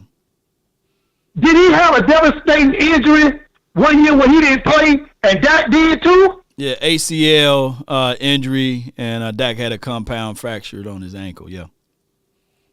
He got them in the Super Bowl. See, let me explain to you, Law. You had this man, he was born with 2 feet, 2 left feet. And everything he did was to the left. Right. When he walked out the house, he was to the left. When he went out to get in his car, he had to walk all the way around to the left and end up in the left and go through the passenger side to the driver's side just to drive the damn car. Right. And the man never knew what it was to go right. Until a man came along and said, look, I can change your life, but you got to be willing to change too. Right. I can make you walk right and left if you follow my procedure. The man got the operation. He started walking right. He said, wow, I walked left all this time, and now I'm walking right. The whole world is my oyster. Wow. The Dallas Cowboys was built on winning championships. Woo. When you're a billionaire, when you're a billionaire, you don't talk, you fire. That's what you do. You bring back Kellen Moore. My son told me during that game, he said, Daddy, he said, like Kellen Moore calling high school plays. And I didn't want to believe it, but by the third quarter, my son was right. Jerry Jones and Al Davis, which is, God rest Al Davis' soul, one of the greatest souls of all time. Right. But Al Davis was willing to change, man. Mm-hmm. He never won another Super Bowl. And Jerry won another Super Bowl either. Troy Aikman needs to be the general manager of the Cowboys. Troy Aikman is not going to pull up with that foolishness. He's not going to put up with that foolishness. And Troy Aikman needs to be the general manager of the Dallas Cowboys. And Jerry Jones needs to sit his ass up in that goddamn press box and get the hell out the goddamn waste. We don't have enough, Jerry. Every time Jerry talks, my stomach goes to boiling. Because everything he says is 90% lies and 5% truths. So I can't believe in what he is. Now, I'm going to tell y'all what y'all can do, my brothers and sisters. If you want to support this team, have it. I got no problem with that. Right. But you know who I'm going to support? I'm going to support Law Nation. I appreciate I'm it. going to support National Body. Yeah. I'm going to support Big Game James, Skywalker Steel. I'm going to support them. And I suggest that you don't wait on the 22 season. You need to wait on the 23 season when that New Orleans coach get hired. Because that's what's going to happen. The team we had this year was good enough to get to the Super Bowl and win it all. You know it, I know it, and the Cowboy brothers and sisters know it. Just like that damn rabbit and that squirrel and that rabbit knew that gator was the only way to get across the river to the fruit. And then he asked him, he said, you can get on my back, I'll take you over. So he took them over. He said, what do we owe you? He said, you don't owe me nothing, but I owe your ass something. So he ate all three of the asses. Why? Because he's a goddamn alligator. Ooh, appreciate you, Uncle Charles, man. Oh my! Hey, I know you're frustrated right now, and I love the storyline. Before I let you go, can you say something, man? Can you say something? I'm gonna say this. I will always be a Dallas Cowboy fan, but I have to say, y'all, my faith is shaken. They hurt my soul. Dallas hurt my soul, and when you hurt a person's soul, you hurt them. And I hope I can get it back through you, through Vice Lombardi, Big Game James, and Skywalker Steel. Because if it wasn't for y'all, I'll be in here chewing through this wall in here. No, man, don't chew the wall, man. But let me get at least DC for life then, because you was a fan before Jerry bought the team, right? Yes, sir. So let me get DC for life then. Let me get that. You said DC? DC for life. DC for life. Appreciate you, Uncle Charles, man. Appreciate you, man. One love to you, man. Yo, man. Oh my gosh. So much to take in after that. One thing I can tell you guys, y'all beautiful people, man. That two stories that I do like. The guy that was born with two left feet and all he been doing was going left his entire life. And I do like the fact that he did bring up the injury to what's his name? Joe Burrows, Joe Smooth, right? And this is a decision that organization made. It was no way possible that if you look at the injury and you would say, hey, when the draft time come around, let's just go with offensive line to better improve this team. No, they got chemistry with Jamar Chase. They played together in football. Let's go get him a weapon that I know that he can utilize. And the ownership there, all he could do was go left, right? But he had set his butt down. Mike Brown, I believe that's the owner name there, and empowered his daughter to run an organization. And they went and did some power moves as it relates to free agency. And the offense is just crazy good. You got Joe Mixon, who's the running back, and T. Higgins, Jamar Chase, the tight end. If anything, that team got a lot of good promises. And shout out to Cheeto Awuzie, too, for helping out on that team. And Eli Apple, that guy, he's doing his deal, and Jesse Bates. So it'll be a remarkable Super Bowl for them to win the Super Bowl. But we all know that the Rams, they are loaded, too, with Matthew Stafford and everybody there. So you got the battle of the young philosophy of how you build a team, which is unique, which is pretty much the angle where you want to go, right? Especially as relates to saving salary cap or what have you. And then you have the philosophy of just going ahead and ripping the Band-Aid off. Screw the salary cap. Let me just go all in and go get that Super Bowl. Let's go get Odell Beckham. Let's go get a Jalen Ramsey. Hey, let's go ahead and pay Aaron Donald. Let's go get a Matthew Stafford because you didn't believe in your Jared Goff or what have you. And let's go get a running back that can help out, and let's not wait and be retroactive but be proactive. And the Cowboys, the owner, he's not – the craziest thing of it all is he's not doing nothing that the Cincinnati Bengals did, right? Nor is he doing anything that the L.A. Rams are doing, right? So we somewhere in that middle place. Right now, if you're a Cowboy fan, you feel like you're not – let me say this before I let my guy come in. Shout out to Choctaw. He said, y'all sleeping on Eli Apple. Yeah, I feel you, man. And here's the thing. We're not in heaven nor hell. It seems like we're in this voided spot, purgatory. And the Jones family got the key for us to get out of it.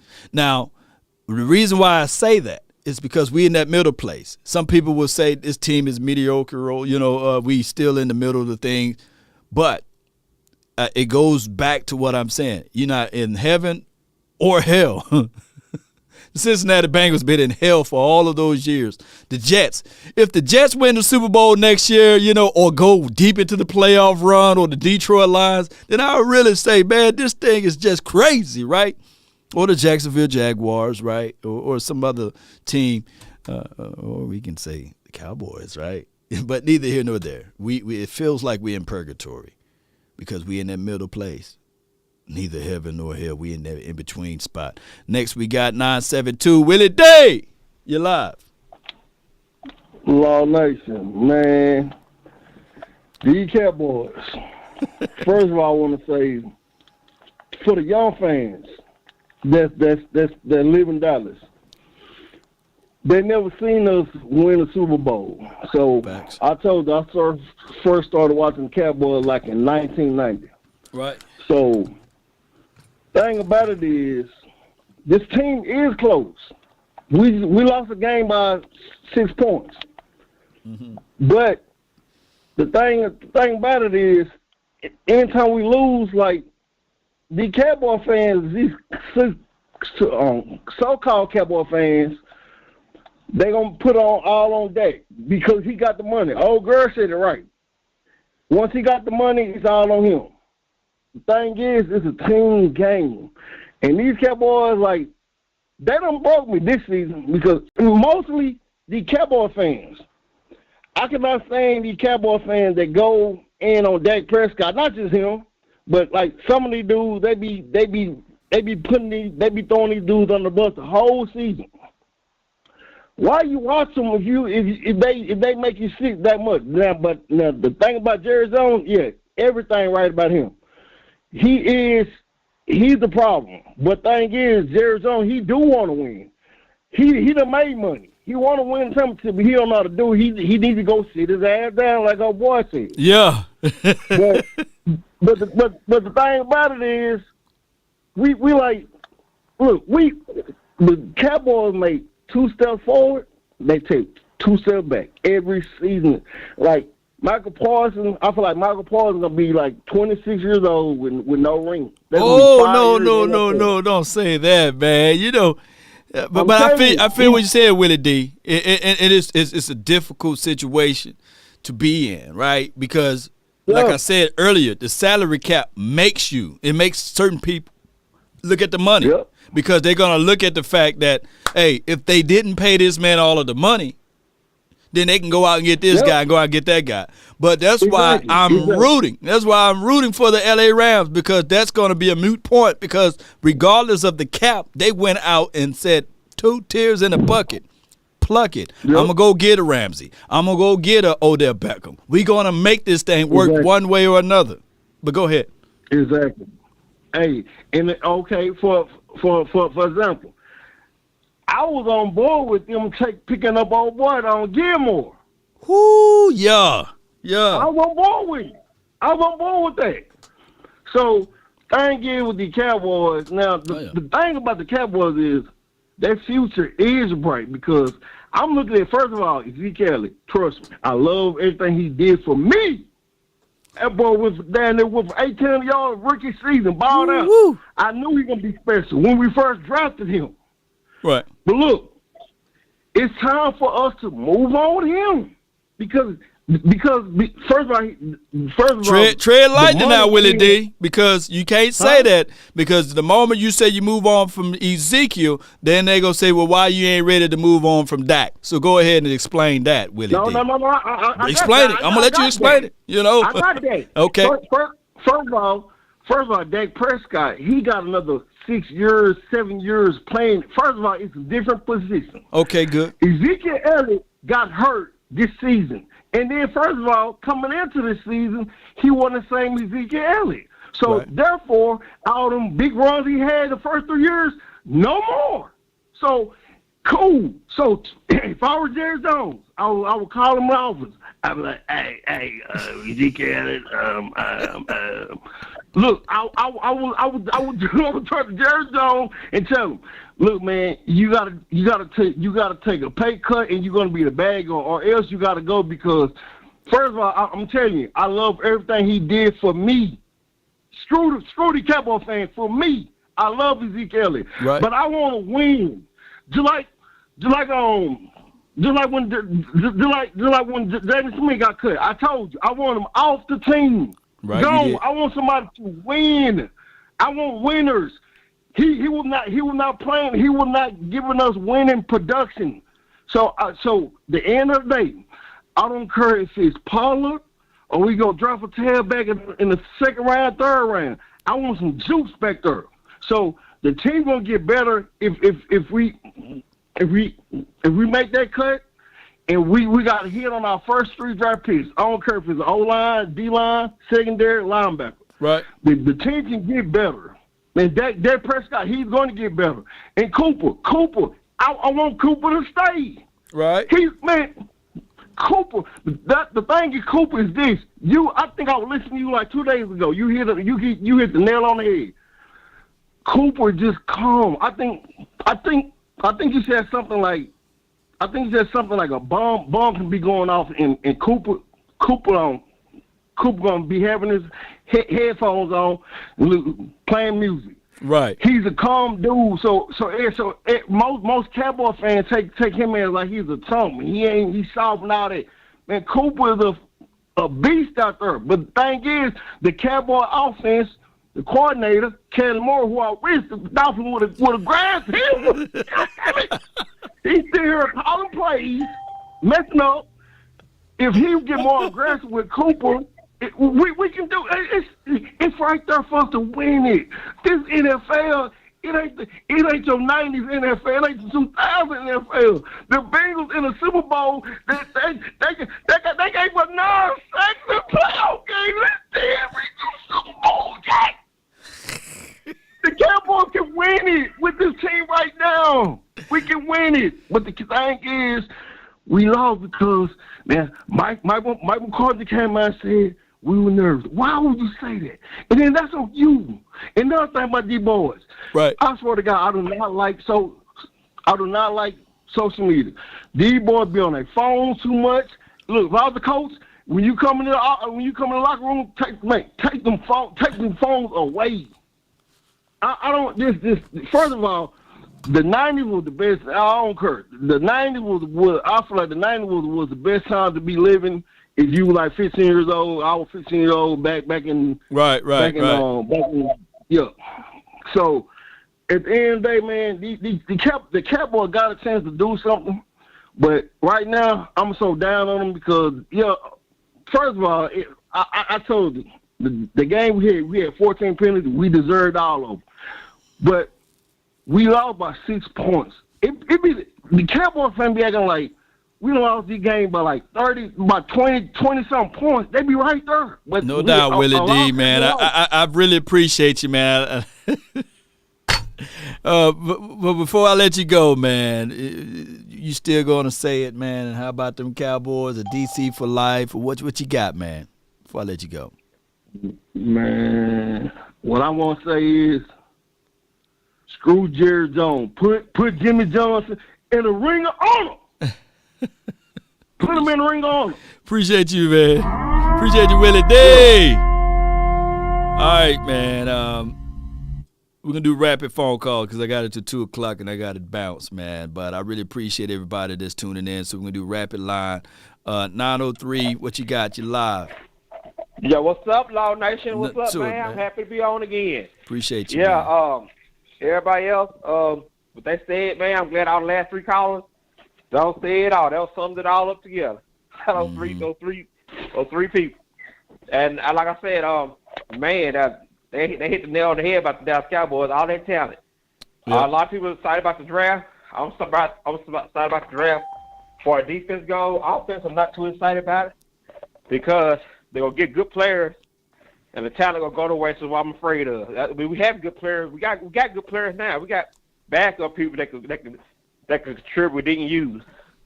Running backs that they couldn't use. I think those some running backs could have did good enough where Zeke could sit on the bench. But now the offense didn't utilize that. As long as you bring good people in and know how to use them, that's good. If you bring good people in and don't know how to use them, that's not good at all. All you do is set them up for go to another team to do better. And I do think that Dan Quinn will end up being the head coach if McCarthy don't get it. I kind of hope they fail this year. No offense. Wow. Because listen, I know it's sad. It's sad, man. It's sad, but go ahead. It is sad, but it's sad that you're keeping players. You keeping Kellen Moore and McCarthy, and they ain't doing nothing. I think Dan Quinn gonna be the head coach. I think that's the main reason Jerry probably talked him to stand. That's the only thing I can see him talking him to stand for. He deserves a head coach because the man's a beast. He know how to bring dogs to the team. I think he can turn the offense around. I think he'll bring people in who ain't scared to step up. You see Dan Quinn, he didn't come in and be no yes man. Yeah, he do sound assertive, and then he do drop a little F-bomb or a cuss word here and there, so we can identify with that a little bit. But Jerry Jones, if he knows for sure that Dan Quinn is the next man in charge, man, don't play around with it. It's your team. You know, get rid of the coach now. If they don't get the Super Bowl this year, Dan Quinn gone. Unless you make him head coach.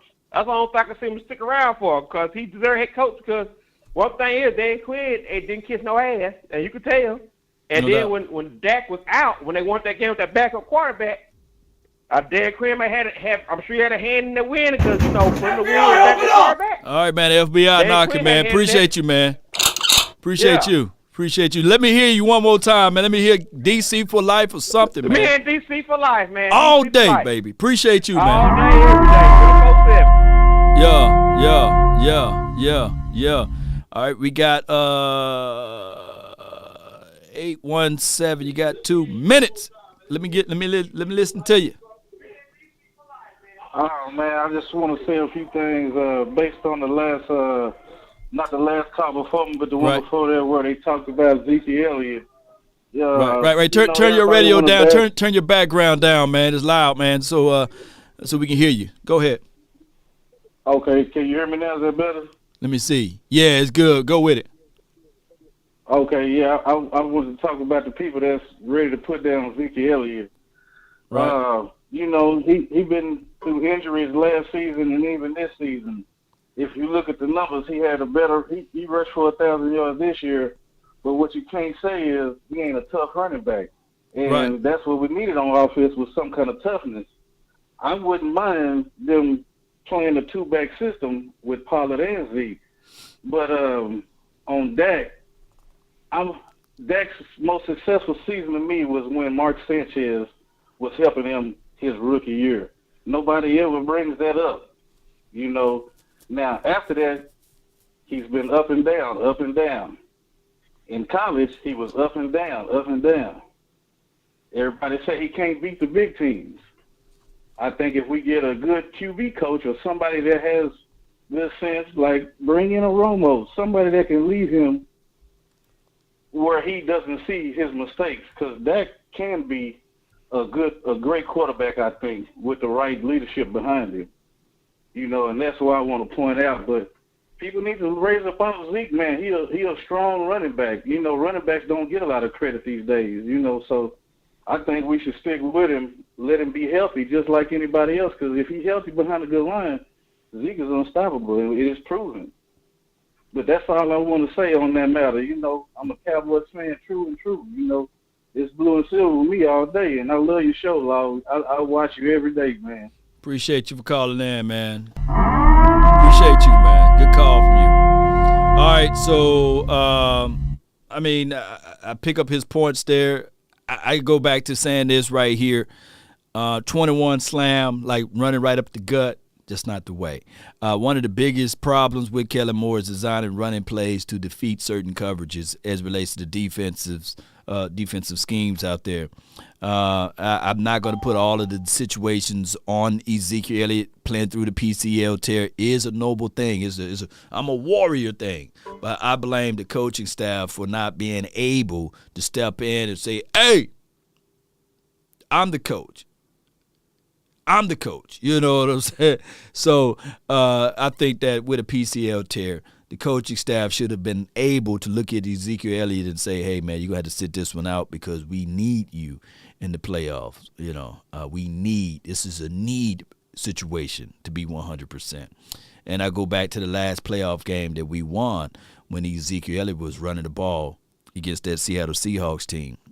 I think he ran for 120-some yards, and that wasn't by chance. But let my guy Thomas Garrett in, man. You live, man. You live. What's up, Law? Nothing to it. Yeah, man. You're a lifesaver because right now my mom is having surgery. If it weren't for you, my mind would be somewhere else. Oh, my gosh. Yeah, I hope all is well, man. It is. It is. It's just a simple procedure. Okay, great. But what I want to talk to you about was I hope right now either Jerry or Mike McCarthy, or somebody on that coaching staff is in a dark room with Kellen Moore, and they're telling him, hey, man, that playbook, throw that in the trash can. Right. Throw that in the trash can. And I also hope that this coach that we brought in, I hope that he's the one that could tell Kellen, hey, man, look. You know, he just give him that look and say, hey, man, look, you're getting a little too cute. Come on. Yep. Because the wide receiver coach do help out with installments, right? And they do try to position these receivers to play at their strengths. That's what good wide receiver coaches do. I do agree with that part of it. But go ahead. And he coached him at Boise State. He was an assistant. Right. And and another thing I want to say is, with the situation that we have right now with Amari, Tank, and the other guys that are free agents or whatever, I just hope that, we make the right decisions on these players. And, I just hope that, some of these players are restructured and brought back to the team. And, we just... FBI, open up! Thomas, man, they coming after me, man. What else you got for the show? That's it. That's it. And, before I leave, I just want to say, not go Cowboys.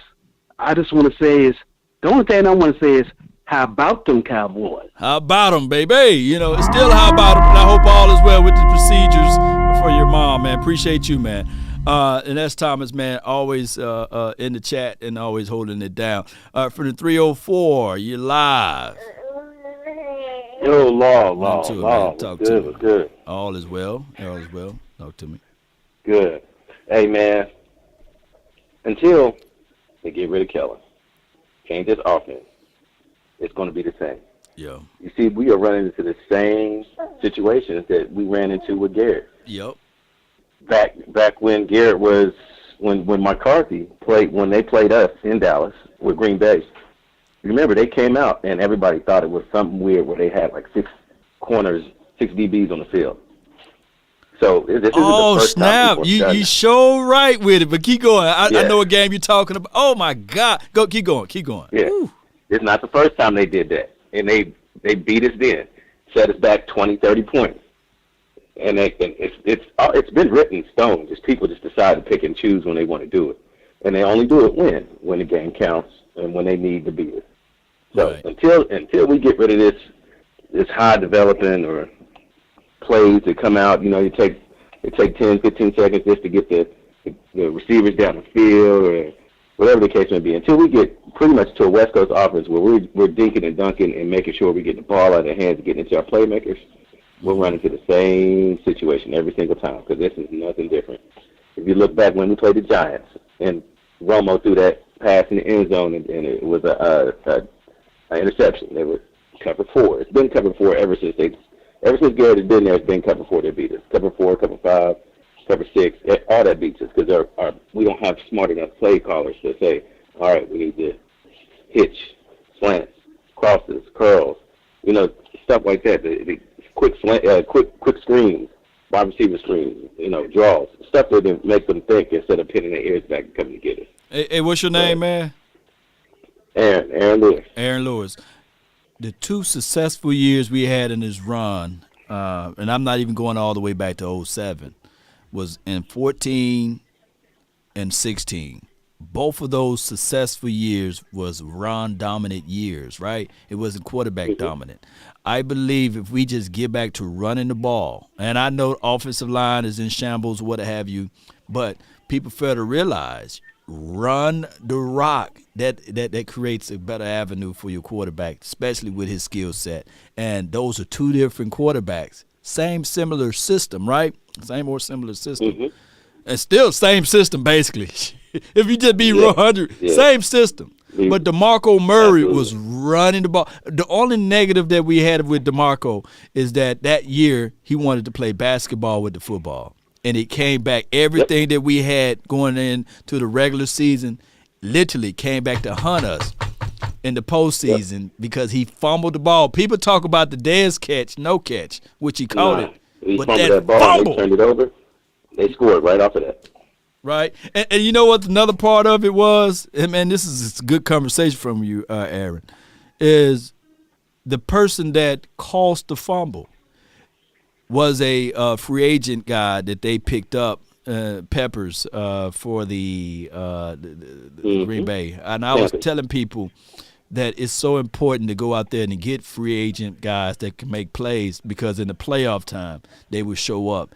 And I remember when it was time for us to pick up a guy, so many people were saying, we good, we don't need that type of guy because he's long in the tooth. And lo and behold, he get into the playoff and Peppers, I forgot his name. What's his first name? You remember his first name? He was Julius Peppers. Yeah, Julius Peppers. Yeah, he punched that ball out, and I said, yeah. Yep. And if he didn't, DeMarco was hitting his head on the goalpost because it was a wide open lane. He just had to hit. Yep. And that's what happened. But you watched DeMarco at Oklahoma. That's how he carried the ball all the time. He didn't play much there, but he carried the ball just like that every single time. Like a wide receiver would almost, Yep. But I appreciate you, man. He would run with his hand out. Yeah, and it's crazy how he ran, but man, that year was magical because of the fact, not because of Tony Romo was just being a bus driver, and it was nothing wrong with that. It was because of the fact they were running the ball, and they finally played to the strength versus playing to the weakness. Absolutely. Yeah. Absolutely. Appreciate you, man. Thank you so much. Get rid of this, it ain't gonna change. No doubt, man. Hey, can I hear it one time, though, man? How about them Cowboys or DC for life? How about them Cowboys? Appreciate How about them Cowboys? Appreciate you, Aaron, man. Great call from him, man. He was the final call, man. What an excellent thing to present the final call with that type of goodbye thought track and bringing that up. If we really want to take this thing to new heights, we're going to have to figure that part out. Let me make sure I do that right here. And it's gone now. Cowboy Nation, I went over like an hour of the time that was allotted to me to talk today.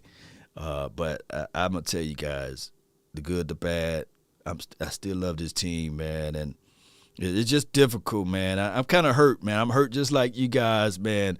I'm hurt when I when I dig up all of the stuff and talking about the rig part of it and listen to the script part of it. And so many people, and not everybody's lying, right? The revenue sharing and the antitrust exemption that they got. All of those things, Cowboy Nation, it just makes it sullies the waters, right? But I come here to tell you guys my allegiance, my love is still here for this team. And this was a therapy session for me. You guys helped me out, reading your comments, going against the grain on some people of saying that this is that and this. And at the end of the day, I guarantee you, not all of the people look alike watching. Shout out to your Starboy Entertainment, right? Not everybody dress alike. We all don't. But we root for the same team, right? So there's unity in there, you know. If you guys can just go back and watch one movie for me, go back and watch Remember the Titans, right? Go back and watch movies like that based off of true stories. Go back and watch Coach Carter. You know, I'm a big movie buzz guy. Go back and watch those movies, man, and it can show you how unity works regardless of the situation and scenario. Coaching can change a lot. And the Cowboys continue to work this thing out with the same coach. Pretty much we got the same season heading our way, right? I don't think that I should root for the team to be not successful. That's not in my blood. But I would tell you guys, I'm going to fall, and I'm going to fall still fighting.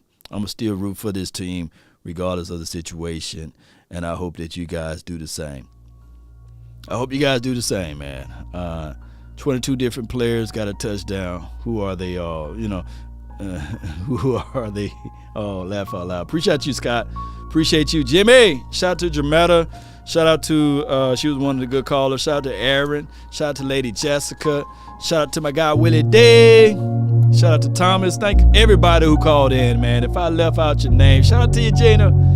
Charge it to my head, not my heart. Speaking of the hearts of hearts, tell me not. And mournful numbers, life is but an empty dream. For a soul is dead that slumbers, and things are not what they seem. Life is real and life is earnest, and the grave is not his goal. Dust I are, to dust returneth, was not even spoken of the soul. In this broad fields of battle, viviance of life, be not like a dumb-driven cattle, but be a hero in the strife. Lives of great men all remind us we can live our lives sublime and departing. Leave behind us footprints on the mighty sands of time, Cowboy Nation. So stay focused. Understand that right now, even in our downfall, even though I said that we are in purgatory, somebody gonna open up those gates, right? We gonna climb up out of there. And no, we're not gonna be in the pits of fire. We're gonna be in the promises. So Jerry, get your mind right. And even if this thing is rigged all the way, drop those coins to the officials this year. Write that script for the Cowboys to win, baby. Let's go. I'll take it anyway. Anywhere possible. For us to lift that Lombardi trophy up. On our way out, appreciate everybody. Shout out to you, Pete. Shout out to you, Bama fan. Shout out to you, Jay Lombardi with the party. That's the bottom line. Let me see some blue hearts in the chat. We're not folding up like Nate Robinson. We getting up. We still fighting. We still swinging. Right there, right, Michael? Come on, Christian. Shout out to you. That's been my time. I really thank you all for yours. And remember, you're listening to nothing but the best. Shout out to you, Ray, Ramsey, and Verde. Let's go. Let's go. It's time to party. It's time to party, baby. Let's get it going. Yep. One love, baby. I hate losing, by the way. Let's figure out this way to win. Let's do it again, baby. Oh. Nowadays, nothing really excites me. Only one on me and nobody's like me. Shout out to you, Lisa. Shout out to you, King Reno. Money out of the you know what. Let's go. Please, no photos. Hit the door and the dome and just whole team here might need some. Still young, but I move like a new deal to my lawyer. If you're down in my management, I'm just warming up, wait till I producers saw the numbers one. Different colors in my baggy light. Chalk it up, talk of the town where you're talking up. Wanna get you a ring and you tough enough. Wanna get you new things with your pockets dull. Run it up. I used to be quiet and out of luck. Now I move up and move humble cause the hate and the jealousy. My mama telling me count up your blessings. Somebody said run it up one good time. I got you. I need to get some new tracks, by the way. Let me know if I need some new tracks over here. New tracks. New tracks. Come on. I love the feel lately. I just wanna run it up. Run it, baby. Don't need no deals. I make the deal. Have to take it to a meal lately. I just wanna run it up. Come on. Yeah. Time to check this out. Shout out to you. Lately, I just wanna run it up. Lombardi. Scorpio. D-Track 5. Shout out to you. The Lunatic. I know the Lunatic still angry because he didn't call in today. Shout out to you, the Lunatic. We got this next season. Come on. I'm with L, yeah, I'm with T Black, I'm with Rabbit now. I'm with A, yeah, I'm with J, yeah, I'm with Chuck and now. Still the same, not switching sides, now it's about loyalty. About loyalty. Use the size off for the bag, and that's worth more to me. Shout out to the final word tonight. I can't wait to see y'all. Let's get it right. You just rock what's on the shelf, and I'm not feeling it. Come on. Search for the one, but baby girl, it's nothing real as this. Can't trust a soul, I keep a hammer, call it too legit. Come on. Let's slow it down for everyone. Really appreciate y'all. One love, man. We're gonna get back at it. As you sip on your wine or your coffee, just remember this time, next season, we can be celebrating. Yeah.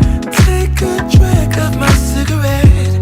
Breathe me out, breathe you in. Yeah.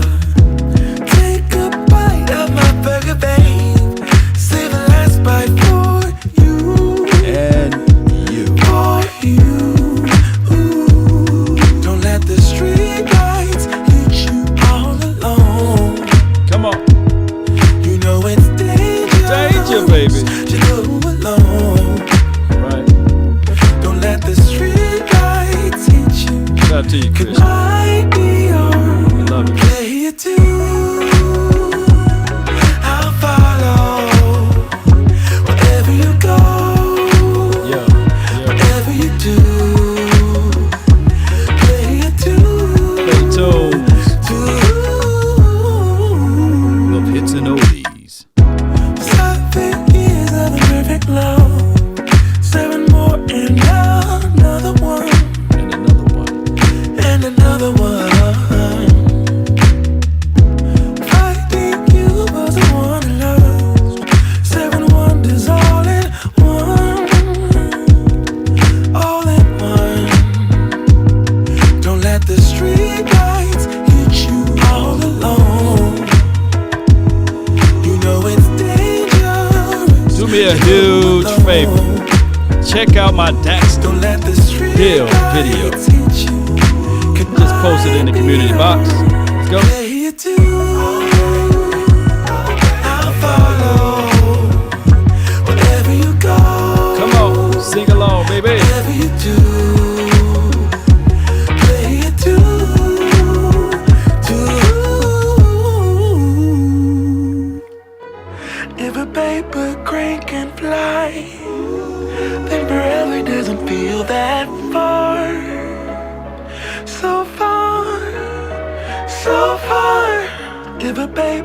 green can fly, then forever doesn't feel that far.